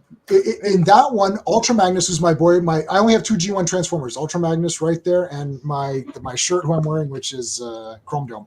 Anyways, so that one, Ultra Magnus is killed. I'm like, oh, what the heck is this? This sucks. But I'm like, well, that's what it is. So there's so many different versions, and this has been rebooted so many times that in my head, unlike I actually can't do this for some properties. Like I can't do this for Superman or whatever, but I can do this for Transformers where I can compartmentalize or whatever. Like I can say, okay, this is movie universe, and I can ignore the rest. This is comic. Like even in comic relief, and that's kind of how I said it earlier. I just have to think of this as a different universe. I can just like with all movies, until the real rise of the superhero movies. That's how it always was. Like, this is the movie version of this. We didn't even overthink it back in the 80s and 90s. We did not overthink it. We didn't even overthink it at all. Yeah, so you weren't here earlier when I mentioned about the Batman '89. Where as a kid, I was like, well, Batman doesn't kill people. What's going on? Why do you drop Joker in the acid? Yeah. It's like, and I'm like, wait, Batman's parents weren't killed by what's his name? Joker. I'm like, what the heck? Like, this is weird. But then I just immediately, as a kid, I was like, I guess this is just the movie version or whatever. We were able to so I'm looking for like a decent movie versus like and I want it to be accurate. So I think, okay, let's do it. Let's think of it this way. As a G1 fan, this movie is maybe like a 4 out of 10. As a moviegoer, it's more like a 7 out of 10 because there's still problems within the movie, but it's still a really fun, decent movie. That's kind of where I'm at. Does that make sense? That makes sense. I understand that. Yeah. To me, they fucked up Unicron completely. Like he's just wasted in this film. Like he has no character at all. Well, we knew he wasn't Yeah. gonna he wasn't gonna make Galvatron or like. Oh We knew he god, wasn't I gonna- wanted to see Well, Robot yeah. Unicron. I was not Yeah, expecting that was. I Megatron. knew that was not It's gonna like happen. it's like come on, like at least Fill me this in. is What am- like what am I Fantastic missing? Four: Rise of the Silver Surfer, Cloud. Yeah, but so you Cloud okay, Galactus. It's like I'm Oh, just seeing God. planet My, mode. Wait, have you dad seen, still, like- my dad still defends the Cloud Galactus, and I'm like, Yeah, well, Oh god, no, okay, please. so Unicron transforms into a robot just like everybody else, right? fine. Yeah. You know, I would in my mind he has like little I guess like remote controlled small pieces of himself he could send out. He becomes a big, huge He just grabs your planet and like he can grab literally in the cartoon movie, which is the best Yes, of all movies. Izzyverse. He literally I totally like agree. grabs like the planet. It's awesome. Unicron is awesome. okay, Look, I knew he wasn't going to transform into a robot in this one because I knew he wasn't going to eat the planet. They could have done the movie, the animated film where he eats a planet. We see that happen they should have done that in the opening well, scene. I in mean, the when opening we scene. see him decimate a I mean, planet, they did- just they did blow our kind of do minds and that let him in the opening transform and scene. take out the beast. I was thinking about this just now. I completely forgot there is licensed music in the original movie, so I can kind of forgive it now. No, the original movie created its own music I thought for it the had movie, straight up or maybe the licensed no, music. the like touch was Dare to Be created for Stupid something was else. in it and shit like that. No, the touch was created for a different movie, and then they used it for Transformers. But it was created for a movie. It wasn't. Yeah. I don't. Okay, I The love. real thing Rat Trap was because he was like very not present in the movie. He just wasn't there. Yeah, so they didn't. Okay, so the Maximals. It's really they didn't. We didn't see their robot forms. We only except till the end. We didn't get a lot with them as characters, so that's a little bit of a ding. But there's so many that's characters to way- deal with. You have to kind of. Rhinox didn't have any lines at all. Rhinox, yeah, 0 lines, yeah. I was No, I like hoping Michelle somebody Yeoh. would- They I did that know. well. Yeah, they rolled him in. It was the rise of the beast. Now I went in thinking we'd have more, but when I got there and I see the story playing, I'm like, okay, now I get what they're doing. We need to find them, and we found them, and like they've sectioned off, and they even asked Air Razor, "Where's the rest?" She's like, "They're gone." So we as the viewers don't really get to know how many are out there hiding, and they can just bring in whoever they want when they want, kind of thing. So I They thought did that was that a on good way to not overbloat it. You know, we had a pretty tight group of Autobots and a pretty tight group of Maximals that created a lot of characters to keep up with, so much so that Rhinox didn't even have lines. So I think that they balanced the amount of characters very well.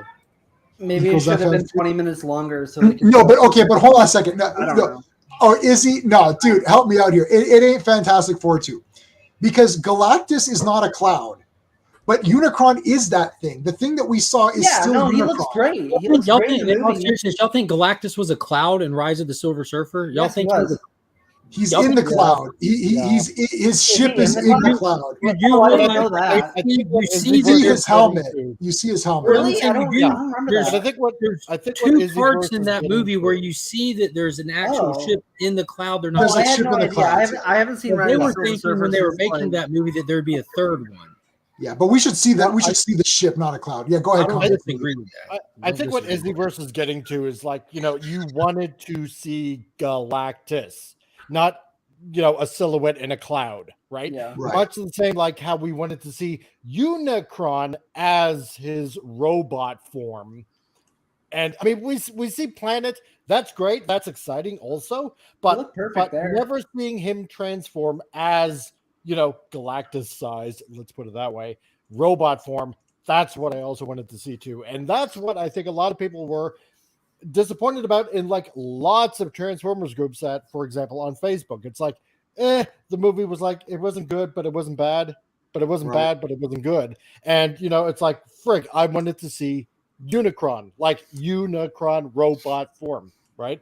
And yeah, exactly. I was referring to him never transforming. Exactly. Yeah, I got that. Yeah. Okay, so I mean, I honestly knew that was not going to happen. I mean, I was like, what's going to, because for him to transform, that would mean that they're going to lose because like, I was like, they're going to drive him. I knew I know we wrote spoilers, but there's no spoilers because we know Optimus Prime's going to win or whatever. Right. So it's more like how exciting can you make it? I thought the last action scene was freaking awesome. I could tell what was going on.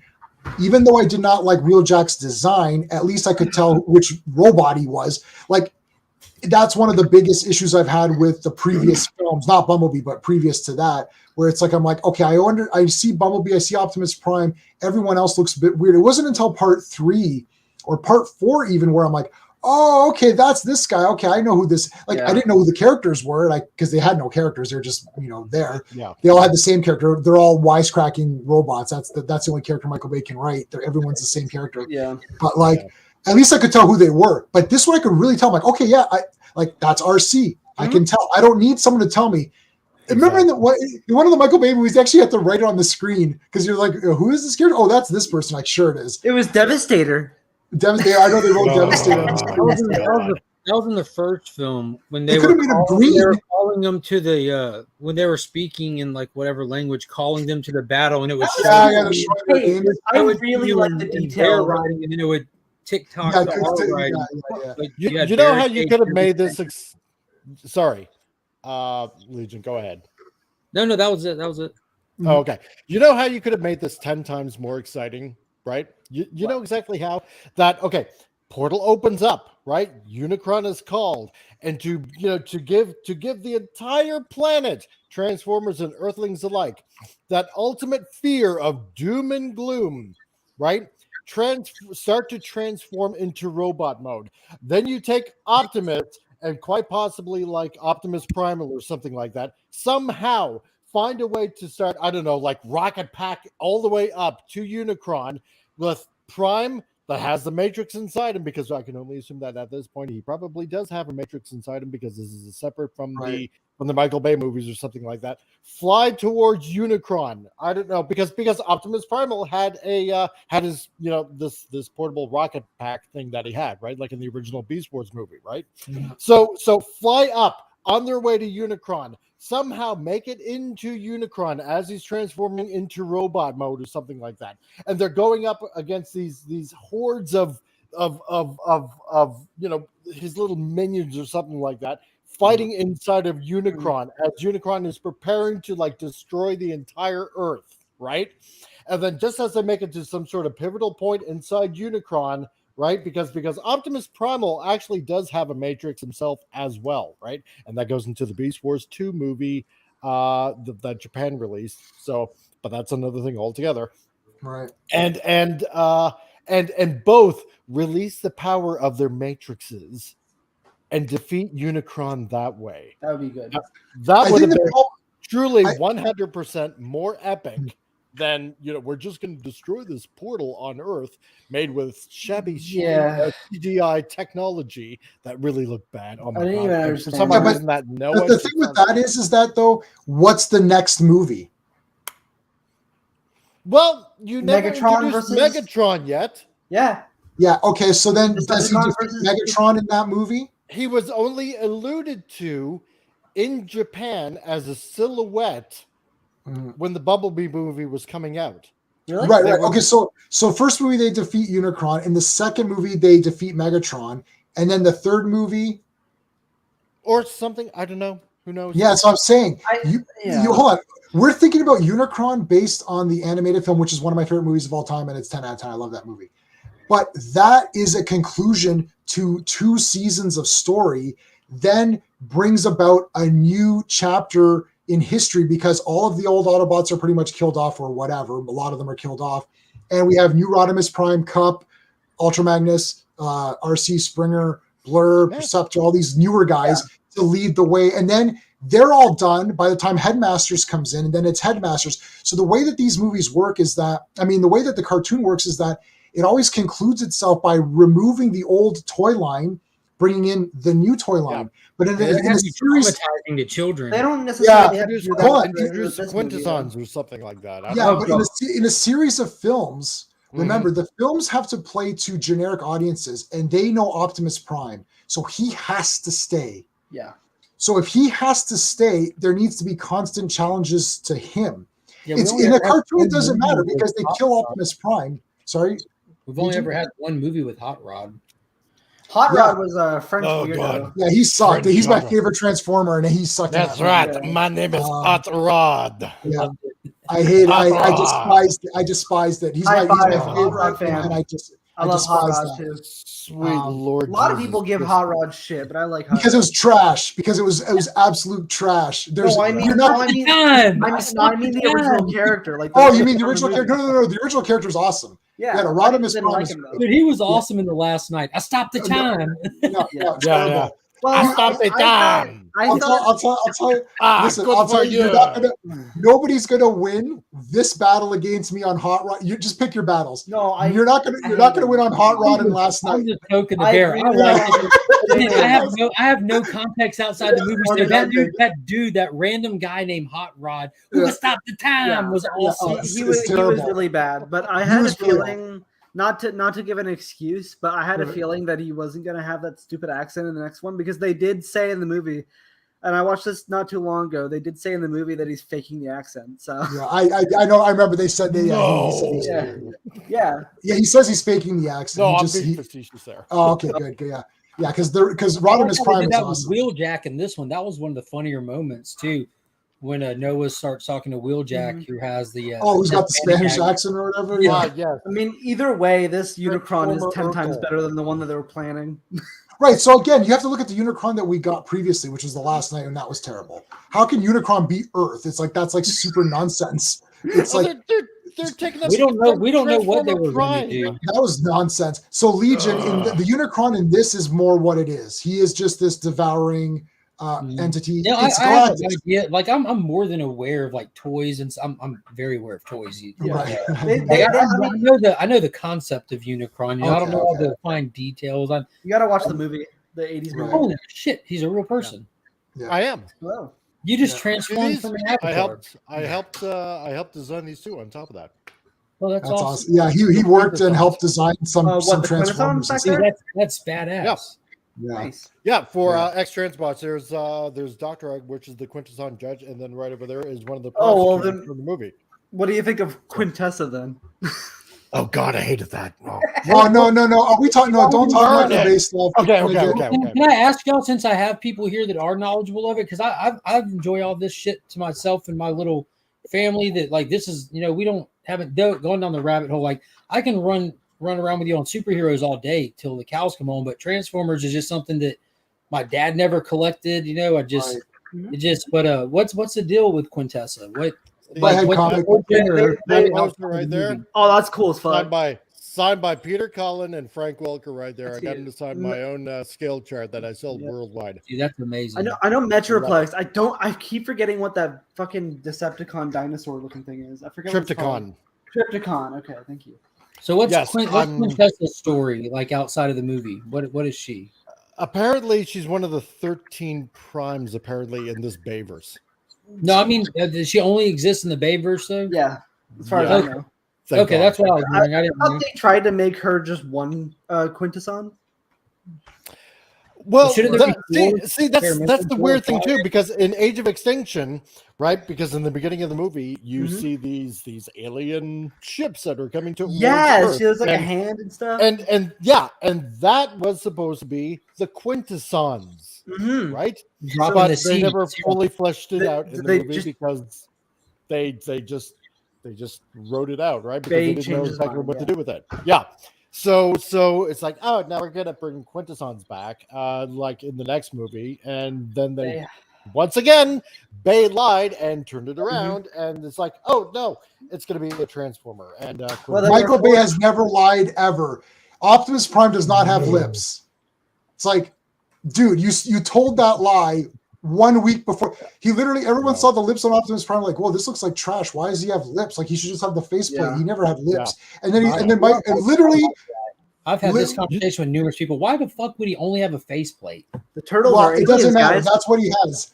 And the point is that Michael Bay lied. He's like, no, he does not have the lips in the movie. It's like, See, he and does have- my daughter last night was saying, you know what? I'm like getting really tired of seeing Optimus Prime face, right? I want classic Optimus Prime, with the mouth guard, the mouth plating. they all have Like, different that- things. that's So what I like wanna see. yeah. Plus, So on top of Legion that, they modeled Wheeljack, it off of Peter Cullen's face on top of that. right? Oh, Yeah, that oh, is cool. That is cool. Wheeljack in the cartoon, has no mouth either. When he talks, the sides of his head light up, so it's like a light talking. Yeah, it's just every Transformer's a little bit different. Some have a mouth, some don't have it. Yeah, they're unique. Makes sense.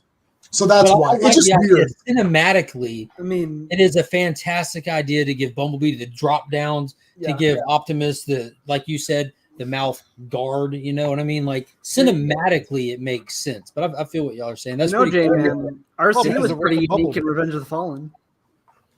I saw that movie once, and then I prayed to God for my time to be returned. Didn't happen. Hey, I never got that time. I was a victim of the writer's strike as well. Unfortunate. I don't think it would have been much different or better, but that is the next Transformers movie might be too. Hey Shannon, thanks for joining the stream. Dude, this has been the busiest movie season in my lifetime. And I think I'm afraid that we're about to see people start pulling the plugs on projects that they have lined up and spacing them out, because this is going on so long that it's going to affect and ruin a lot of stuff for us fans. Yeah. I'm happy about the writer's strike, because maybe this means they're actually going to put fucking effort into this shit whenever it's all fixed. I don't know. Well, you would think so, because after that, there's going to be an actor's strike and then a production strike. Yeah. The people who brought you Phase 4 are about to get paid more for fucking Phase 4 type writing. Right. Keep that in mind. That's what you're about to get. I'm not terrified. saying they don't deserve. I think that the AI thing needs to be squashed out. I think that the streaming aspect needs to be squashed out. I think it needs to be more about like long-term protections other than just simply paying people more kind of thing. But because if you don't do shit like that now and you wait 2 years from now, you won't have a leg to stand on when Chat GPA can do your fucking job for you. Right. Comic Relief's got to go in a minute. So guys, in the chat, his website where you can buy those posters that have all of the scales of all of the different like G1, you can get all the different things. That link is there, and also his channel's there. So make sure you're subscribed for the Transformers content. I'm going now. Good. Yeah.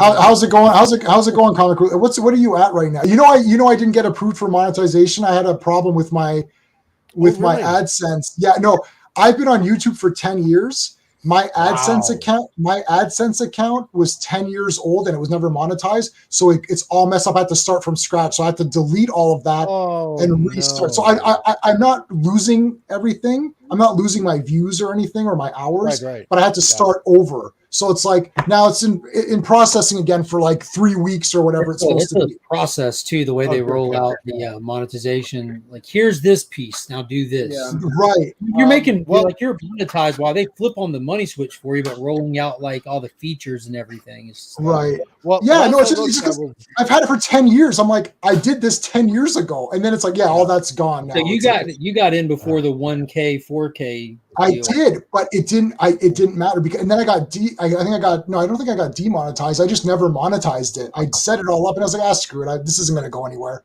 I thought this ain't going anywhere. And I was like, YouTube's crazy. So anyways, the links are there. Yeah, exactly. I think last I looked, I was like about 740 or something like that. Which 747. Is kind of cool. I think I'm number 748. Oh, is it really? Oh my God. Okay. Well then, cool. Just check out my channel over at the Comic Relief Crusader. I'm also on Rumble, trying to make it go over there as well because I've been thinking about that. Rumble. You got spicy content. The place to go. My man's doing spicy content. Yeah. So I mean, I talk about movies and comics, and there you go, and TV shows, and also on top of that, where I work with third-party companies, I'll tell you about the latest releases coming out by X-Transbots and stuff like that. Plus, on top of that, helping one person design and doing the box art for a 4-foot-tall Metroplex, which soon. Yeah, because this is going to be to scale because I've done a lot of research. That's insane. Yeah. Yep. So I'm going to be getting 2, and when I hit 1,000, I do believe that will be one of them will be the 1,000 subscriber giveaway. So should it be done in time? So more on that later. So no one subscribed to this guy till he gets this shit in hand. No, don't. Just leave it at 999. Go to 999, and then the 1,000 so I can wait. So at 7:50, we'll be doing a another subscriber giveaway. So I think this time I'll probably be giving away this guy, Cool. which is the KFC Keith's Fantasy Toys broadcast, which is the Japanese version, and Headmasters when Blaster gets destroyed, and Soundwave gets destroyed, and they get remade, and so that would be broadcast. That's cool. Yeah, Soundwave and Blaster basically like kill each other, and then they both get remade into. I just watched that episode. Like I didn't know that happened. 2 days ago or something. Yeah. I'm like, Japanese series and Headmasters. The Japanese series, they don't give a shit. It's like they'll kill anybody and bring them back as something else. Exactly. Because they kill off Orca Magnus too. You mean kind of like what they do in the movies when they kill people and bring them back? But they repaint. They painted Soundwave as black. So, all right, cool. Thanks, Comic Relief. Didn't they do that same thing with RoboCop in the newest one? I hate that new movie. Don't open that up. Wait, RoboCop? What? No, don't open that up. Okay. I'll see you guys later. J-Man, thank you very much for having me. I really appreciate it. Oh no! Oh, God, no! You wasted money. Such a bad movie. I love RoboCop. Bad shame. I got to give you something for that one. Hold on. What do I got around here that I got to give you? There you go. All right. Oh, something that's been a problem since with the first movie I had with Transformers was why didn't they? Hold on. I gotta give you a Canadian. This is a Canadian one. This is the top two people were Canadians. We gotta hand this one down to you, buddy. Sorry. What does that say about me? I don't know. What does it say? It says you can shit in my mouth. Oh God. Oh, that's pretty accurate, I guess. Right. Why didn't they have Soundwave and Shockwave in the first movie? Like their main characters. I think they're trying to retool those characters because they had Soundwave as the satellite. He was a satellite dish. That was in the second movie. Oh, was that in the second one? Yeah, Legion would know. Oh yeah. Should I call you Mark or Legion? I don't know if I don't know. I don't care. Yeah. I'm not anonymous. All right. Yeah, I don't know. I did that. I did that, and someone's like, no. I was like, oh shit, sorry, I didn't mean to. Just tell them to grow up. Didn't mean to pull the name out. Like when I'm trying to send someone a package, I'm like, hey, I need your name for the mail. Just call me this. I'm like, no, I'm not going to my post office with that on a box. You can tell me your name. You just gave me your address. What are these things happening too? It's like we can find if we're really desperate. Like people can find out. Like I don't. Well, I've had packages get returned to me because they had a hiccup on their end and they needed to go to the post office to pick it up, and then they go and show them their ID. Like this says your name is Fuzzy Nipple 69. Your ID doesn't say Fuzzy Nipple 69. I can't. My post office won't do it. I just got something from Italy. I just got an Italian movie poster. And they're like, they scrutinize the shit out of it. And I'm like, who's going to pick up an Italian? It doesn't matter. Right. It's like, and they super scrutinize at my place. So yeah, you got to have it all right. And there's I got your link in there as well, but I put your link in my StreamYard notes. So it'll always come up for my streams next week. 1 week from today, we're doing the Flash spoiler talk. Gonna be what do you think, by the way, J-Man? I want. You know what? Listen, I'm a movie to movie person. I don't get superhero fatigue. I don't get if I don't like a movie. That does not mean I go see. I didn't like Batman versus Superman. I still saw Justice League. I still watched the 4-hour version of thing. I will still give everything a chance because I want it to be good. I want Flash to be good. I want to like Flash. I always want to like everything, and I will buy Flash on 4K even if I hate it because I like to have everything just in case I change my mind. It's happened, but also I like to have everything. So I'm looking forward to it. I hope it's good. I don't care what Ezra Miller does on the outside of this movie at all, like literally at all. One of my favorite shows of all time is The Cosby Show. Bill Cosby not looking too good. Talk about that guy. Yeah, I love The Cosby Show. I've seen Kevin Spacey. You like? I like Kevin Spacey in a lot of movies. I thought he did it right. Again, I listen. I don't know what to tell you. I can't go back in time. Point, like if you go and look, man, like a lot of it is media blown stuff. Like he never kidnapped anyone. The girl was an adult whose parents were mad that she wasn't answering her phone and filed a report. And that was literally as far as that went. Yeah. He never broke into someone's house to steal alcohol. He was literally with these people. They were the friends he was hanging out with, and they getting to drunk fights at parties and just calling the cops on each other. It was shit that we've all done in our adolescence. I don't even care about like Amber Heard versus Johnny Depp. I don't care at all. Yo, I do. I think they're both pieces of shit because I watched the deposition and they're Right, both there you terrible. go. They're both terrible people to They're each both other. terrible people. I need, because the thing is, it's like I'm watching the movie that I'm watching. If I go back, because I like heavy metal and I like a lot of stoner bands, and it's like you can't go back now. It's like, well, all these guys are fucked up. Like, what am I supposed to do? Schwarzenegger cheated on his wife. Schwarzenegger's my hero. Joseph Banyan. No, like, it's like, Yo, Fubar was so fun. It was so bad that it was fun, man. I loved it. I didn't watch it yet. I didn't watch it. The Fubar I like is the clip I showed you. That was the movie called Fubar. If you ever the shit in my mouth clip, you should watch. You gotta I skipped that one. You got to watch. No, you got to watch some of these Canadian. Trailer Park Boys. That's as good as I get. What do you think? Yeah. What do you think of the GI Joe crossover thing that they're doing now? Look, I'm cool with it. Both of you. I'm cool with it. I think it might be cool, but I just want to see Decepticons versus Autobots. I don't want them to make. Yo, I think that's why they're kind of doing this because we've had again 6 movies with Decepticons, so they're having to do something a little bit different here, introducing this new era, right? So like they brought the whole Unicron in, they brought these Terracons who were legit fierce, man. We hadn't even talked about when Scourge caught Optimus's axe and backed him down. That was cool. This isn't possible. This is my favorite part. I'm like, oh shit, this guy's like actually formidable. You know, we've never seen Optimus get bodied like that. But then we haven't seen Megatron at all. They're going to make this dude such a badass. It's going to require and have an opportunity to bring in Joes. Keep in mind, we've had G.I. Joes in every Transformer movie that they ever made, and they just didn't call them that. You know what I mean? You think?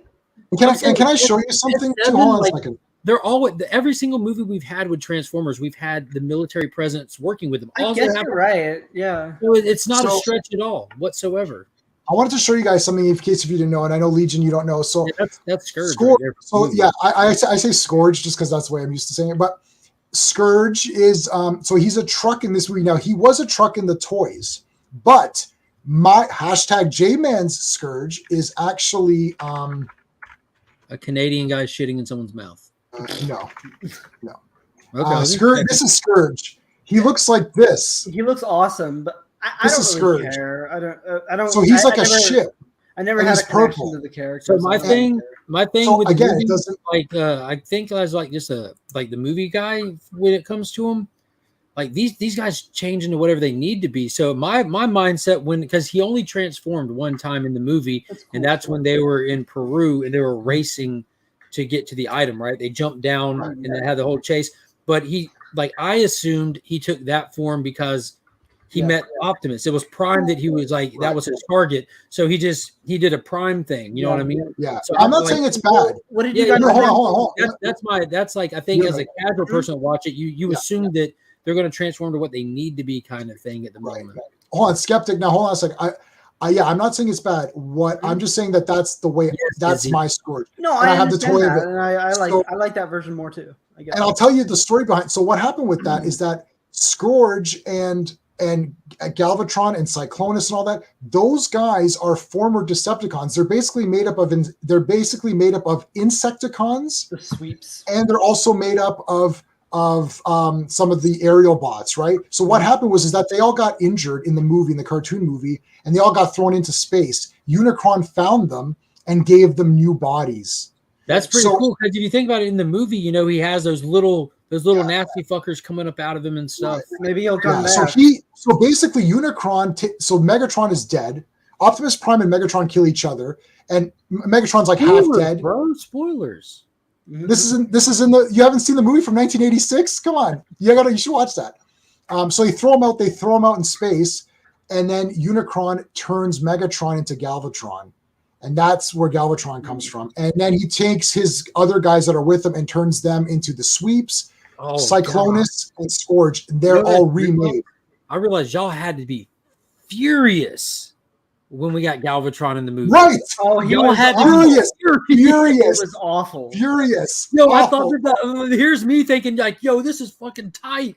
And then there's people who know better like, this is a crime. No, this is a crime. It was a crime. It was a I crime. thought it was so cool, man. That Because whole Galvatron- eating Optimus's No, sword and shit. no, That's no, his no. design There's a was- crime. J-Man, what did you think of Megatron being a jet in the first one? I know. I don't That like was it. He really should just weird. be a tank then if they don't want to make it like He was great in the so second movie. I liked him as a tank in the second. Yeah, the and, second and movie was even better. and it played in a lot to the design of his character with like the wide feet on it with the treads. I'm like, Yeah, dude, yeah, that's yeah. a cool ass I, design. I didn't So hate I don't him know as if- a jet, but that's what I don't know if you know this. What it is with the Transformers is that they have their Cybertronian vehicle mode, so they are what they are. So what happens is, we got Izzy coming on. Huh? Let's get him. Hell in here. yes. Hell yeah. Let's get him with what can we get him? What can we give Izzy as an intro here? He-Man? Kevin Smith He-Man? Fuck off! I'm gonna remove you, buddy. Here we're bringing. Well, hello, Mr. Fancy Pants.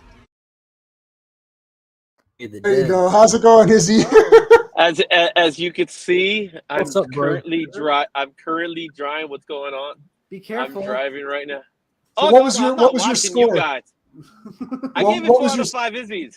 4 Yeah. out of 5, nice. I think I saw Yeah. cop cars in the background. I saw some lights. Oh, let's take a look No, at the I'm poll for a driving. second. I've got I'm driving right 31%. I've got 31% at 5 out of 5, 25% at 4 out of 5, 25% at 3 out of 5, and 19% at 2 out of 5. There's 16 votes, so you can figure out the ratios. Yeah, on that's your own over, time. that's over 50% really high. You know, that's Okay. a exceedingly passing score. So here's my take on the movie, because I'm listening to you guys talking about the whole Galvatron, the sweeps. I had to like jump in some fashion, right? So, and I was like, I can't jump in. I'm freaking driving right now. But not a problem. I'll look ahead so I won't look at the camera. Right. Here's the thing. And yeah, I was furious about Galvatron when they did him in the movie. I hated that crap. I was like, Yes. that was the thing I hated about those movies. The Michael Bay movies completely ignore everything that we loved about Transformers to make a Michael Bay movie. Right. And that's what I hated about it. Right. The other thing I hated about it was when, I don't know about you guys, but I never knew who was fighting who in these movies. Right, exactly. I never I had hear a problem people with say that a first lot, movie. but I don't know why I didn't have an issue with Legion, that. Like, yeah, granted, same. there's extras, there's Transformer. Dude, I got extras, but perfect never had that vision. issue. I got perfect vision, and I say couldn't that, but do you're it. the one that had a problem seeing who's fighting who. I don't never had a think problem with that, honestly. No, never it's had too. a problem. It's they basically took a bunch of trash and threw it down a hill, and you're like, "Am I supposed to figure I out could what's agree with your happening here?" point, J-Man, but I agree with Legion. I could understand who is who. Well, just because of that, I'm putting you in the bottom corner. All right, I deserve I'm that. putting you in You're timeout. in good company, though. I promise you are. Like, I'm putting you again, guys on the bottom. I'm very self-aware. I might love these movies, but I'm very Oh, self-aware. I know they're just stupid popcorn movies, but I still enjoy them. Thank you. No, it's one thing to be a popcorn movie. It's another thing to be a smart popcorn movie. Now here's my thing, because I can You only know- compare where I'm at with this, because I critique the hell out of comic book movies all the time. I get pissed with how these people just shit on like I use Thor as my canary in a coal mine. I'm done with Disney, like completely Yeah, done with it was trash. That was really Thor's ugly. always been my canary in the coal mine, and it's one thing. Like, I get this isn't the comics. I've never had a problem with that. We talked about that earlier. I get you take liberties. I get this. It's a movie universe, but it's for me. It's like, is it still a good movie? Like, if you change all this, is it still good? With Transformers, yes. Like, now I get 100%. If you're died, like I told you, I bet y'all were furious. I get that, but it was still a cohesive story. Great characters. It was done well. It was like a full length scale. Like, the action was there. It had everything it promised to have. He never promised to what is it called? Do an adaptation of that story. So Well, he promised it with the title. The title is a promise. Well, you know what Michael Bay also promised is TMNT being aliens. Yeah. I I don't think the Michael Bay movies were good movies, though. I'm saying this one is a good movie, but it's not a great Transformers movie. But I don't think the Michael Bay movies are good movies. I do. Part five, like no one can explain what's going on in that movie. Like you pause, like what is happening right now? It's like I don't know. They're running I'll around. be happy. Age of Extinction is my favorite one. Age of is that part No, 4? You said last night. Part 5. Yeah, part 4. Yeah, nobody understands. I really liked 4. I thought 4 was great, and the ending where I don't know. I'm like a Did you say big, part like, 4 or Thor? I did not like any of them. How's that?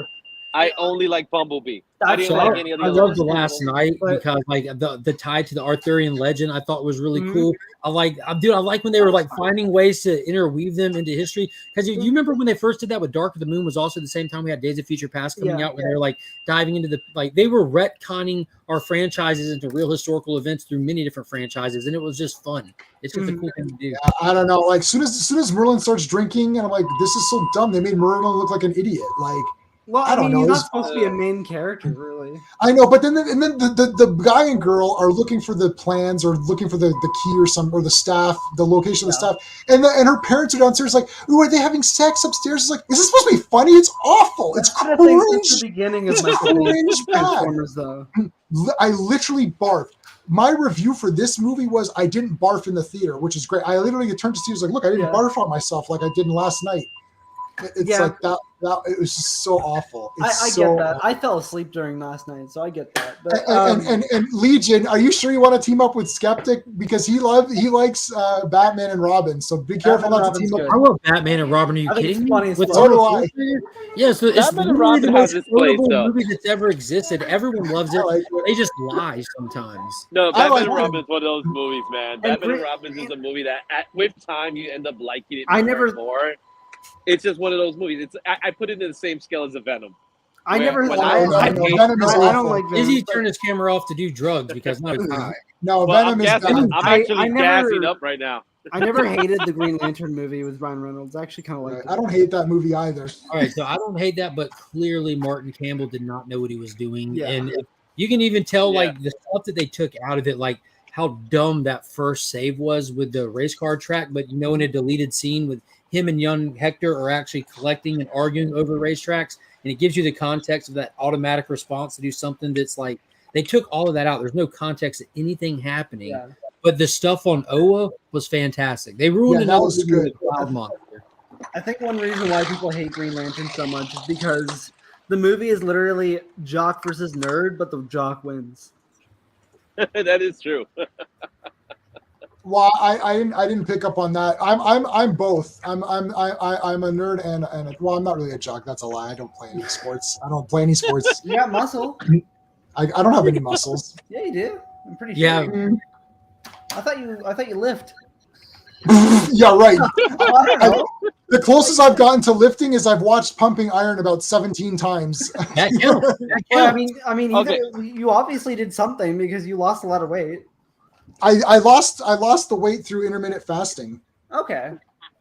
Yeah. So That works. here's my take. Here's If what I'm anyone going to needs say. to know. This is how I look at Batman and Venom and those movies, right? The way I see it is like this. When you first watch the movie, you hate it. And then within time, you've grown to like it for what it is and what it's trying to be, rather than it being a depiction of a character you love. I can understand your point of view. What You killed get the my point? dinosaurs? The Ice Ice Age. Age. Yeah, okay. Venom is not Batman and Robin. I just watched 65 today. That was a great little movie. 65 with Adam Driver with the dinosaurs. Oh, I haven't You're watched probably it. the only was- person. You're probably the only person it that's was seen good. that movie. No. I Oh, thought it it was was so- I'm watching it when it's on streaming service. I saw No, it's, It is it's, on streaming services. I no, like it's it. 90 You have to minutes. pay for it still. It's 90 minutes, very fast paced. They get there, they fight. It's simple, but it was very enjoyable. The little girl was great. There's only like there's only the two actors in the whole movie. It's very good. I don't get Good why it little had such a movie. low rating. I don't know. It's a very good movie. It's a $49 million, $50 million movie. They did really nice. It was like my wife and I really enjoyed It it. wasn't Like, a $65 million movie. that would have been a lot funnier and cooler, but it didn't I was happen. just checking. No, I love Batman and Robin, but like I like bad movies, so I don't, that's just me. But I don't like Venom. That's a bad movie. That's just It's bad. hard to call it a bad movie knowing what their intention was. Because I think Well- like that's also the thing that you have to like actually address and differentiate. Venom tried to be something and wasn't. Batman Yeah, I and agree. tried to be something and nailed exactly what they were going Yeah, for. they wanted to make it. Well, if you ever talk to Joe Schumacher, who passed away now, So then I he- can't he talk was- to him. he I was- lost my Ouija board. he legitimately was trying to do something different for what Tim Burton was doing. Tim Burton took it on a dark path, and then they brought him in to say, "Look, We're gonna go back to camping. There's two things that inspired the two Joel Schumacher movies. Two things. In the first one, you still had Tim Burton producing with Forever, and by Batman and Robin, because of the massive success, especially of Forever, there's two things and only two things that drove the direction of that film.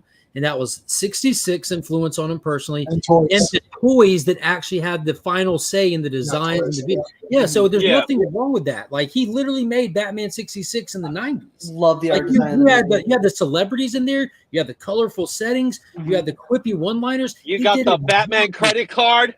Credit card. I never had a problem with the credit card because it doesn't make any sense. I love the credit card. It doesn't make sense that he would have a Bruce Wayne card because I would just, You expect I love the credit card. The expiration date is forever. Batman's going to pay his way. A Batman credit card makes so much sense. I don't give a shit what anybody says. I think I usually, so the way I do my reviews is I use my space thing: story, pacing, artistry, characters, enjoyment. Those are your 5 categories, and I score them individually. But I always compare every movie to itself, which is a little hard to do. But you have to compare it with what are they trying to do. Yes. And then for IPs, there's still 2 reviews. There's how accurate is this to Batman? Well, asterisk, which Batman? If you're saying how accurate is Batman and Robin to the Adam West Batman, then it's very accurate to the Adam West Batman. Well, not just that, because when that movie came out, you already had 60 fucking years of Batman. Right. You can literally cherry pick where, like, dude, like. Well, that's what I'm saying. It's Rainbow who was fighting space dragons with swords, like it was. That's why the great thing about Batman in general. The great thing about Batman in general is versatile. That he's probably one of the most versatile characters we have ever. No, I don't think there's ever a character that's more versatile than Batman, because you could go dark and broody, or you could go fun and silly with him, and it still works. Or racially insensitive Batman from the 1940s. You're always on that one. I like those 2 serials. I do too. But keep in mind, I loved the Brave and the Bold cartoon when it came out. That's my favorite cartoon. Because it is so good, and they knew exactly what they were doing. I love that cartoon. The fact that they knew they were going to do Batman again, the miniseries all over again. But what they ended up doing is that they went Silver Age goodness on it. So they did a fantastic job with that one. I wish we could get more of that. I love the Brave and the Bold. I was even able to find Riddler, which was really tough to find. I've got all the toys from it. Do you feel it coming, J-Man? The icy cold of space. Schwarzenegger. What do you remember from the Batman movie? Remember, Schwarzenegger's my hero. So he's everyone's hero. He's Terminator 2 is the greatest action movie of all time. To me, the new Batman movie was just so fucking boring. I'm sorry. There's a lot of boring parts. The car scene was cool. Oh, he's out. That's it. Legion's out. No, I can't argue that. That's going to be like mileage for folks. I was completely, especially that first watch, completely invested on trying to see what I can, not try to find Easter eggs like we're playing the Marvel Easter egg game, but actually crack the case with these guys type shit. I was fully immersed in that first viewing of it, especially. I don't think the story was terrible. It's just I don't know what it was. It just wasn't it's just too long for the outcome that we got, which we all know what the outcome was going to be. It's just too long. However, I think it was about 20 minutes too long. I didn't like how dark they made the Riddler. The mystery, we know who the killer is. So the only question is, why is it happening? And what can Batman learn from what's from it, right? That's the point of the movie.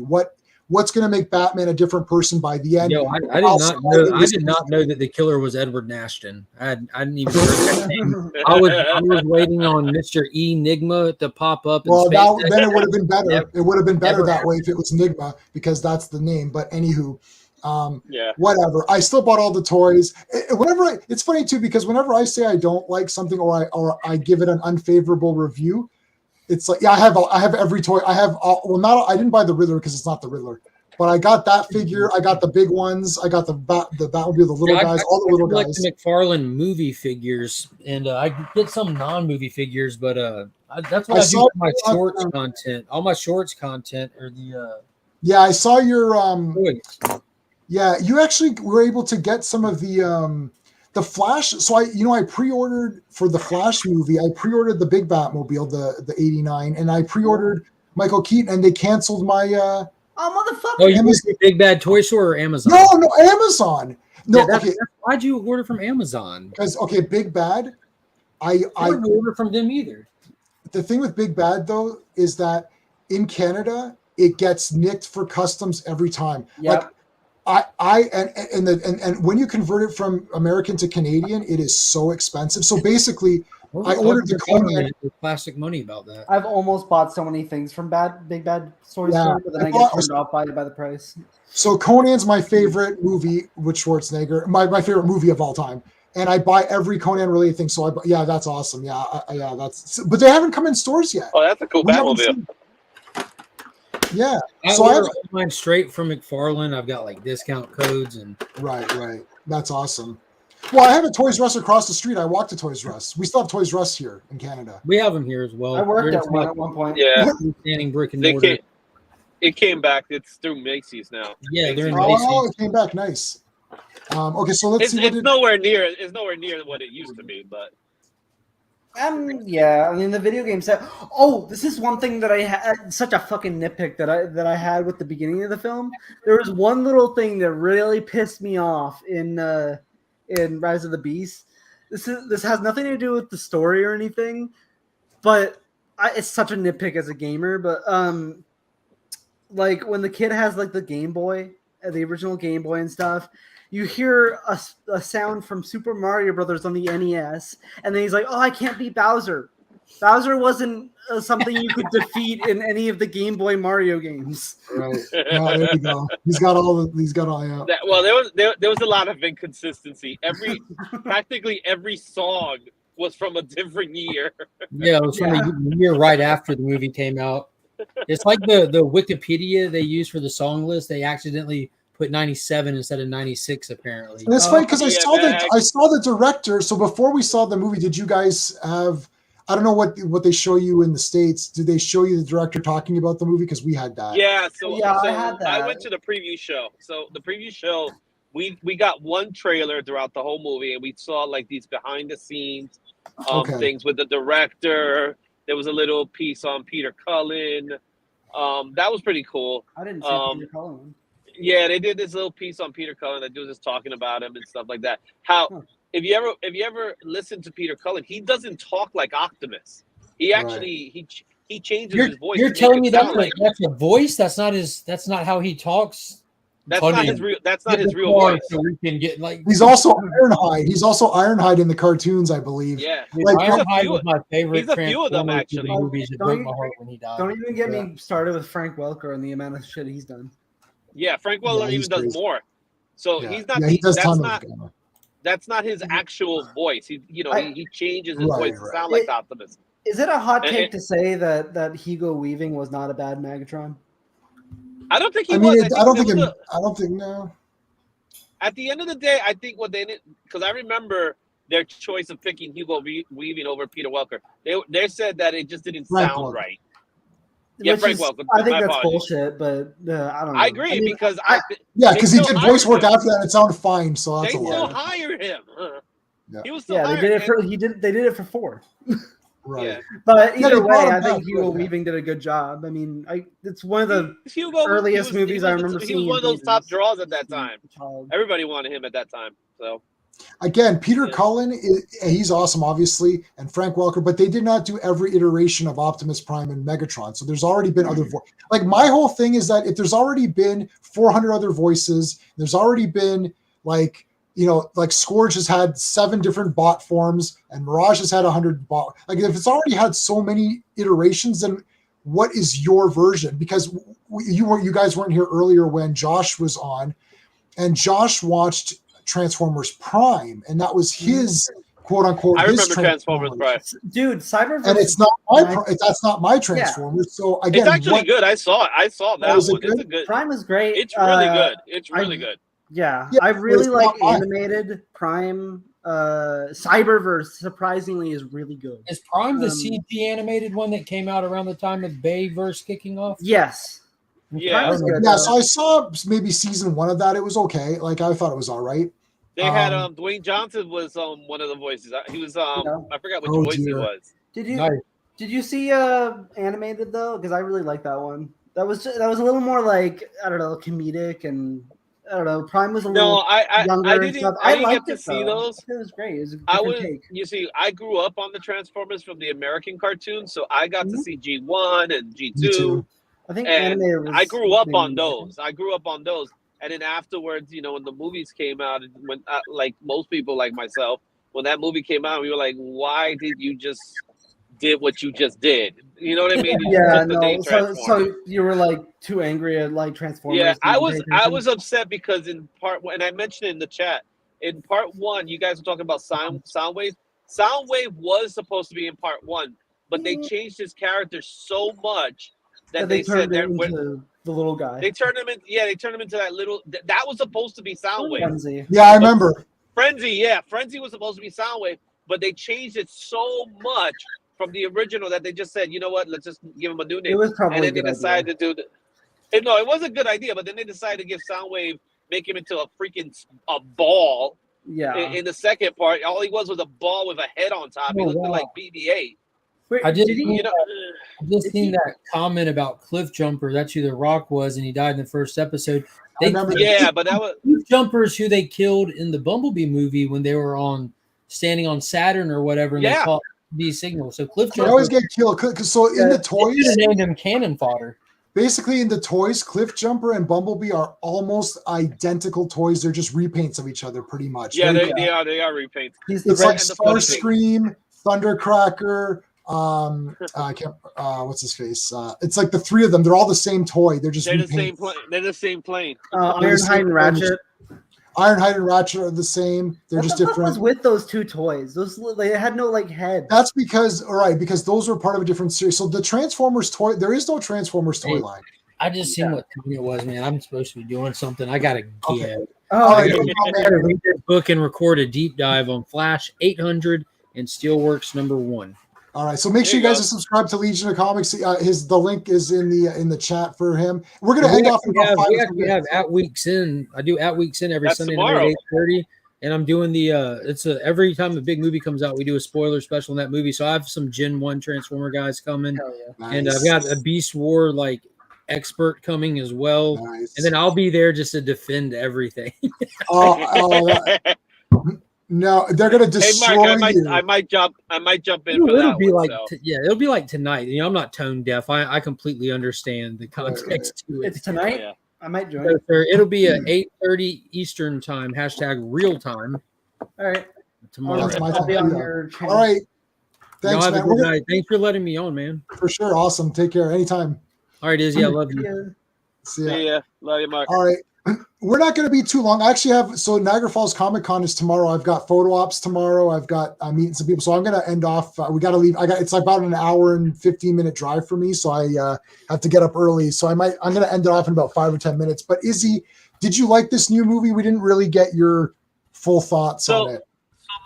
Well, you heard I said 4 out of 5. So I guess 4 out of 5. Okay. Sorry. 4 out of 5. Right. You're right. 4 out of 5. So again, my intent, my goal going into this movie was, this is the sequel to Bumblebee, which it generally was, but it wasn't at the same time, right? Because let's face it, since we're on spoiler, Bumblebee dies, right? Right?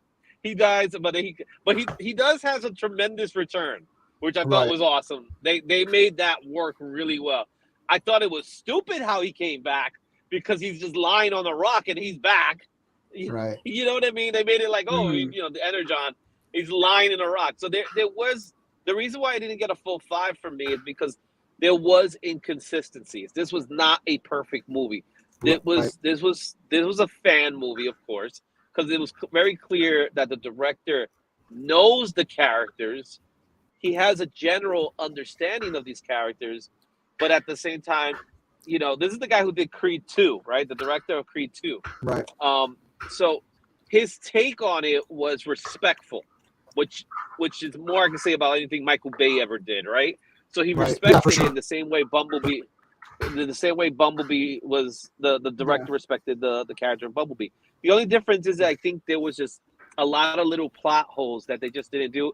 I also think that a lot of the characters in the movie, the actual Transformers in the movies, where it was the Maximals or even the Transformers. They didn't get a lot of screen time. They didn't get opportunities to talk or just grow their character. It was just like, I thought it was really cool to see RC, but to me, she was just like another one of the regular soldiers to them.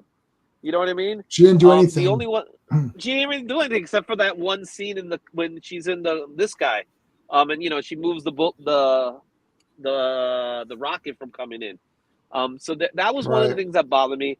What bothered me was kind of like a little bit of an inconsistency within Optimus and how his attitude was, because here's this guy, Noah, saying, "Okay, man, I'm going with you," and they were like, "No," right? But then he was like, "But I'm going," and they were like, "Yeah, okay then." You know what I mean? That happens in a lot of movies. I know, but that's not the point. It's like you tell them no, you just leave.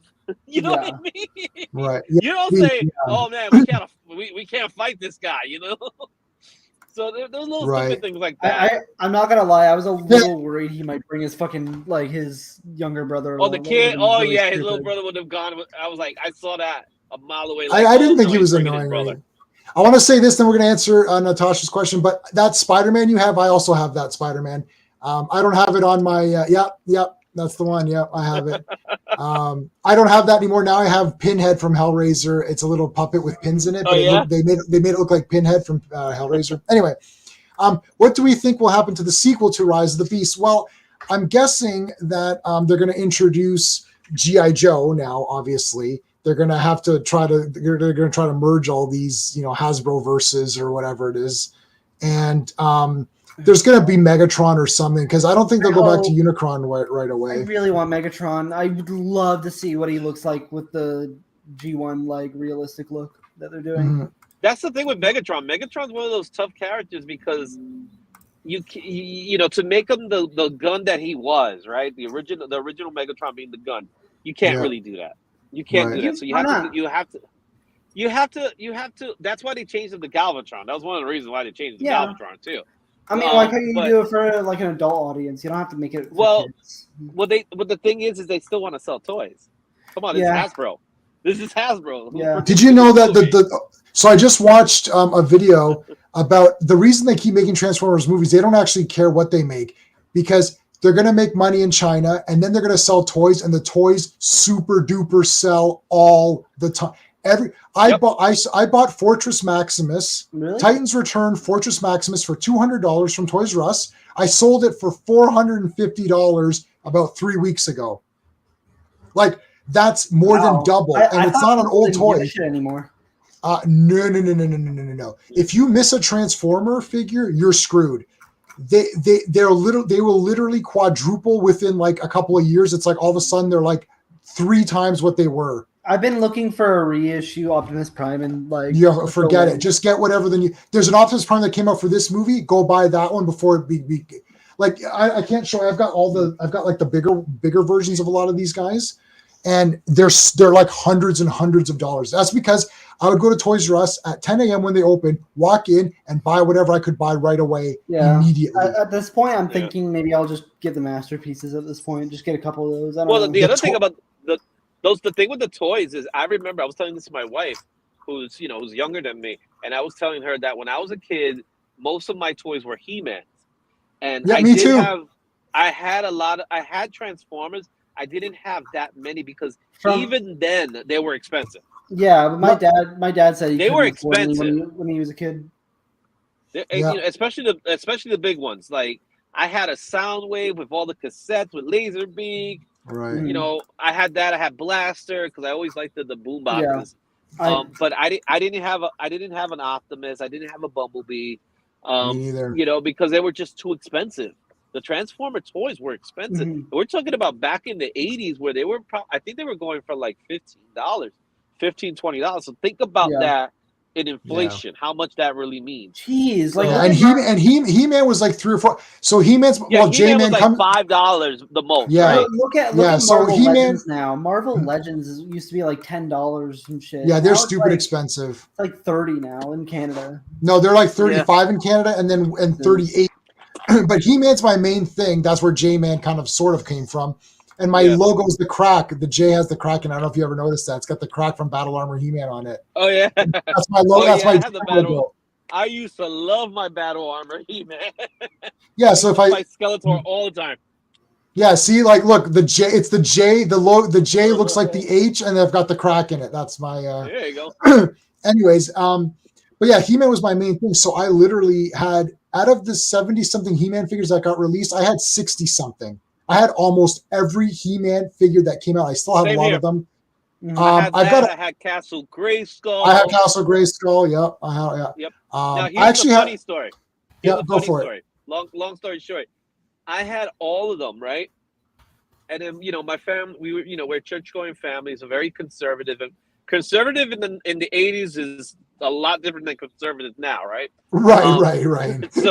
So the thing is, we didn't get, I couldn't go to the movies and things like that. As a kid, we couldn't go to the movies. So everything had to be like the way it was.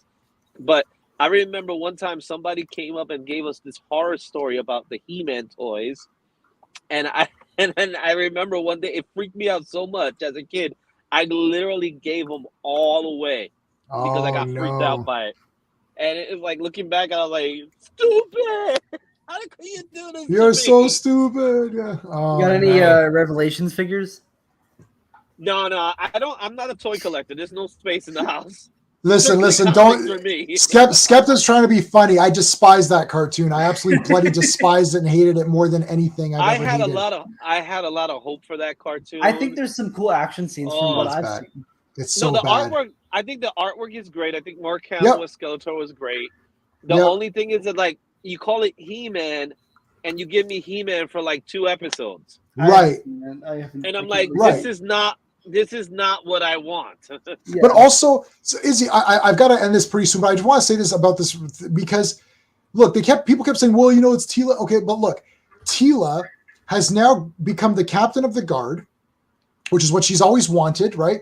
She's become the captain of the guard, and she just watched her best friend of her whole life die in front of her, and she turns it all about herself. She's like, you lied to me. And she throws down her thing. She's like, I'm not going to take this position. She leaves. She walks out on King Randor. I'm like, the Teela that I knew growing up, would Teela do that? Teela would never walk out on her responsibilities. She would never demean Adam. She yells at her father. She's like, you lied to me.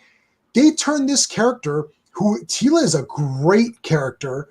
She is a strong character, the definition of a strong woman who takes responsibility for her actions and does the right thing. In this cartoon, she watches her best friend die. She's like, you lied to me. She makes it all about her, yells at her father, yells at Randor, disowns her responsibilities. And people are like, well, he lied to her. It's like, I'm sorry, this is not Teela.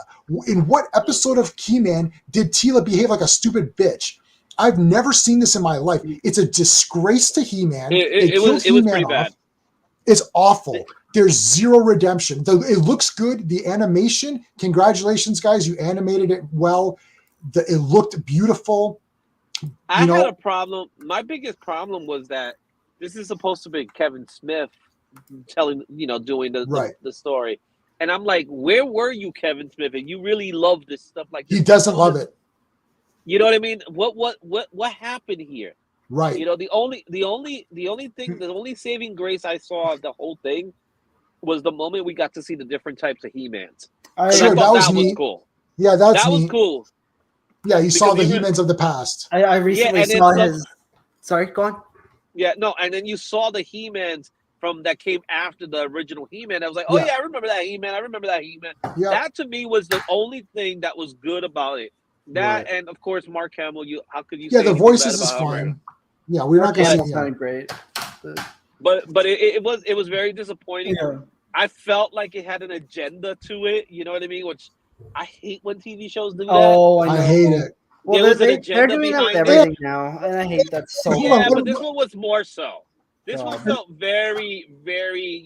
We're trying to tell you something. We're trying to show you something. Right. You know what I mean? And again, I don't care about anything, right?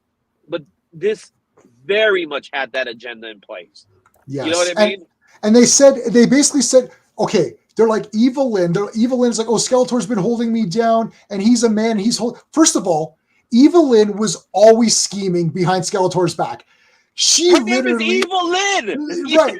You're right. She literally. It's like Her name is Evil. every single time Evil Lynn did anything, she was willing to throw Skeletor under the bus at every moment.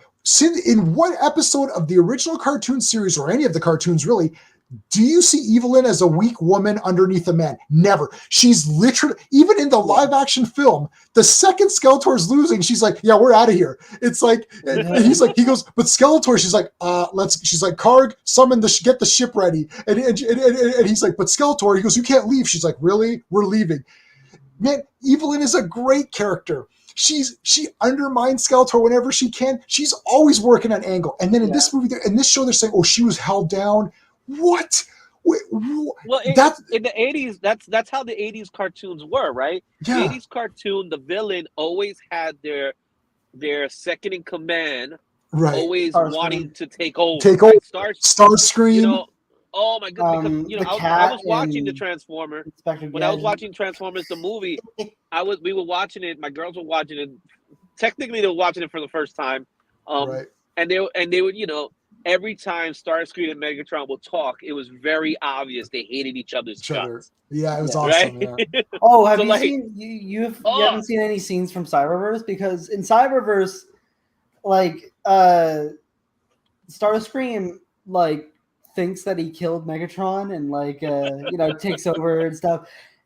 Megatron comes out of nowhere and just beats the fuck out of him and just kills him in front of everybody. I haven't seen that one. Cyberverse is really great. I love it, and it actually has my favorite interpretation of Optimus, where he's not completely stern and just unfun. He's kind of just awkward socially. Guys, this was awesome. But we got to go. Izzy, quickly tell me about your channel. I got the link to in the chat right now. Let everybody know what you're doing on your channel. So the channel Izzyverse, we got a show every Monday 6:30. We do the weekly poll list where we talk about what's trending and what's coming up. Me and Josh, we're gonna talk a little bit of Transformers. We'll talk about how the numbers did, and then we'll talk about the new books that are coming out. Also, every so often you'll see a show called The Sketchy Show where with myself and a whole bunch of other artists from the community get together and we just sketching up and talking.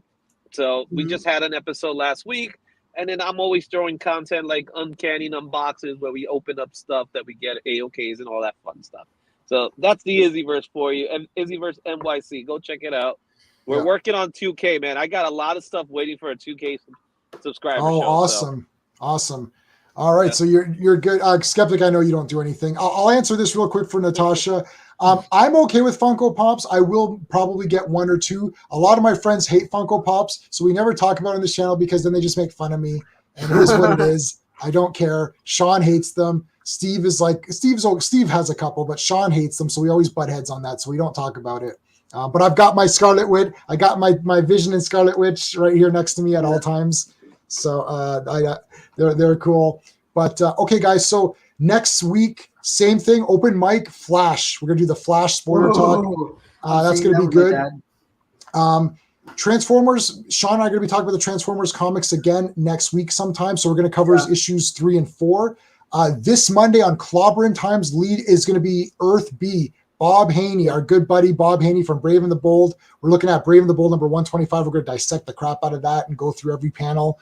And then a week after that is Legion of Superheroes talk. We're on episode 7 or 8 now of Legion of Superheroes. We're doing every appearance of Legion of Superheroes till the end. So that's going to be all good. Plus all my comic reviews, all my movie reviews are all coming everywhere.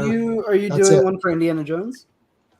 I will go see that Indiana Jones Garbage Fest, and I'm going to barf all over it.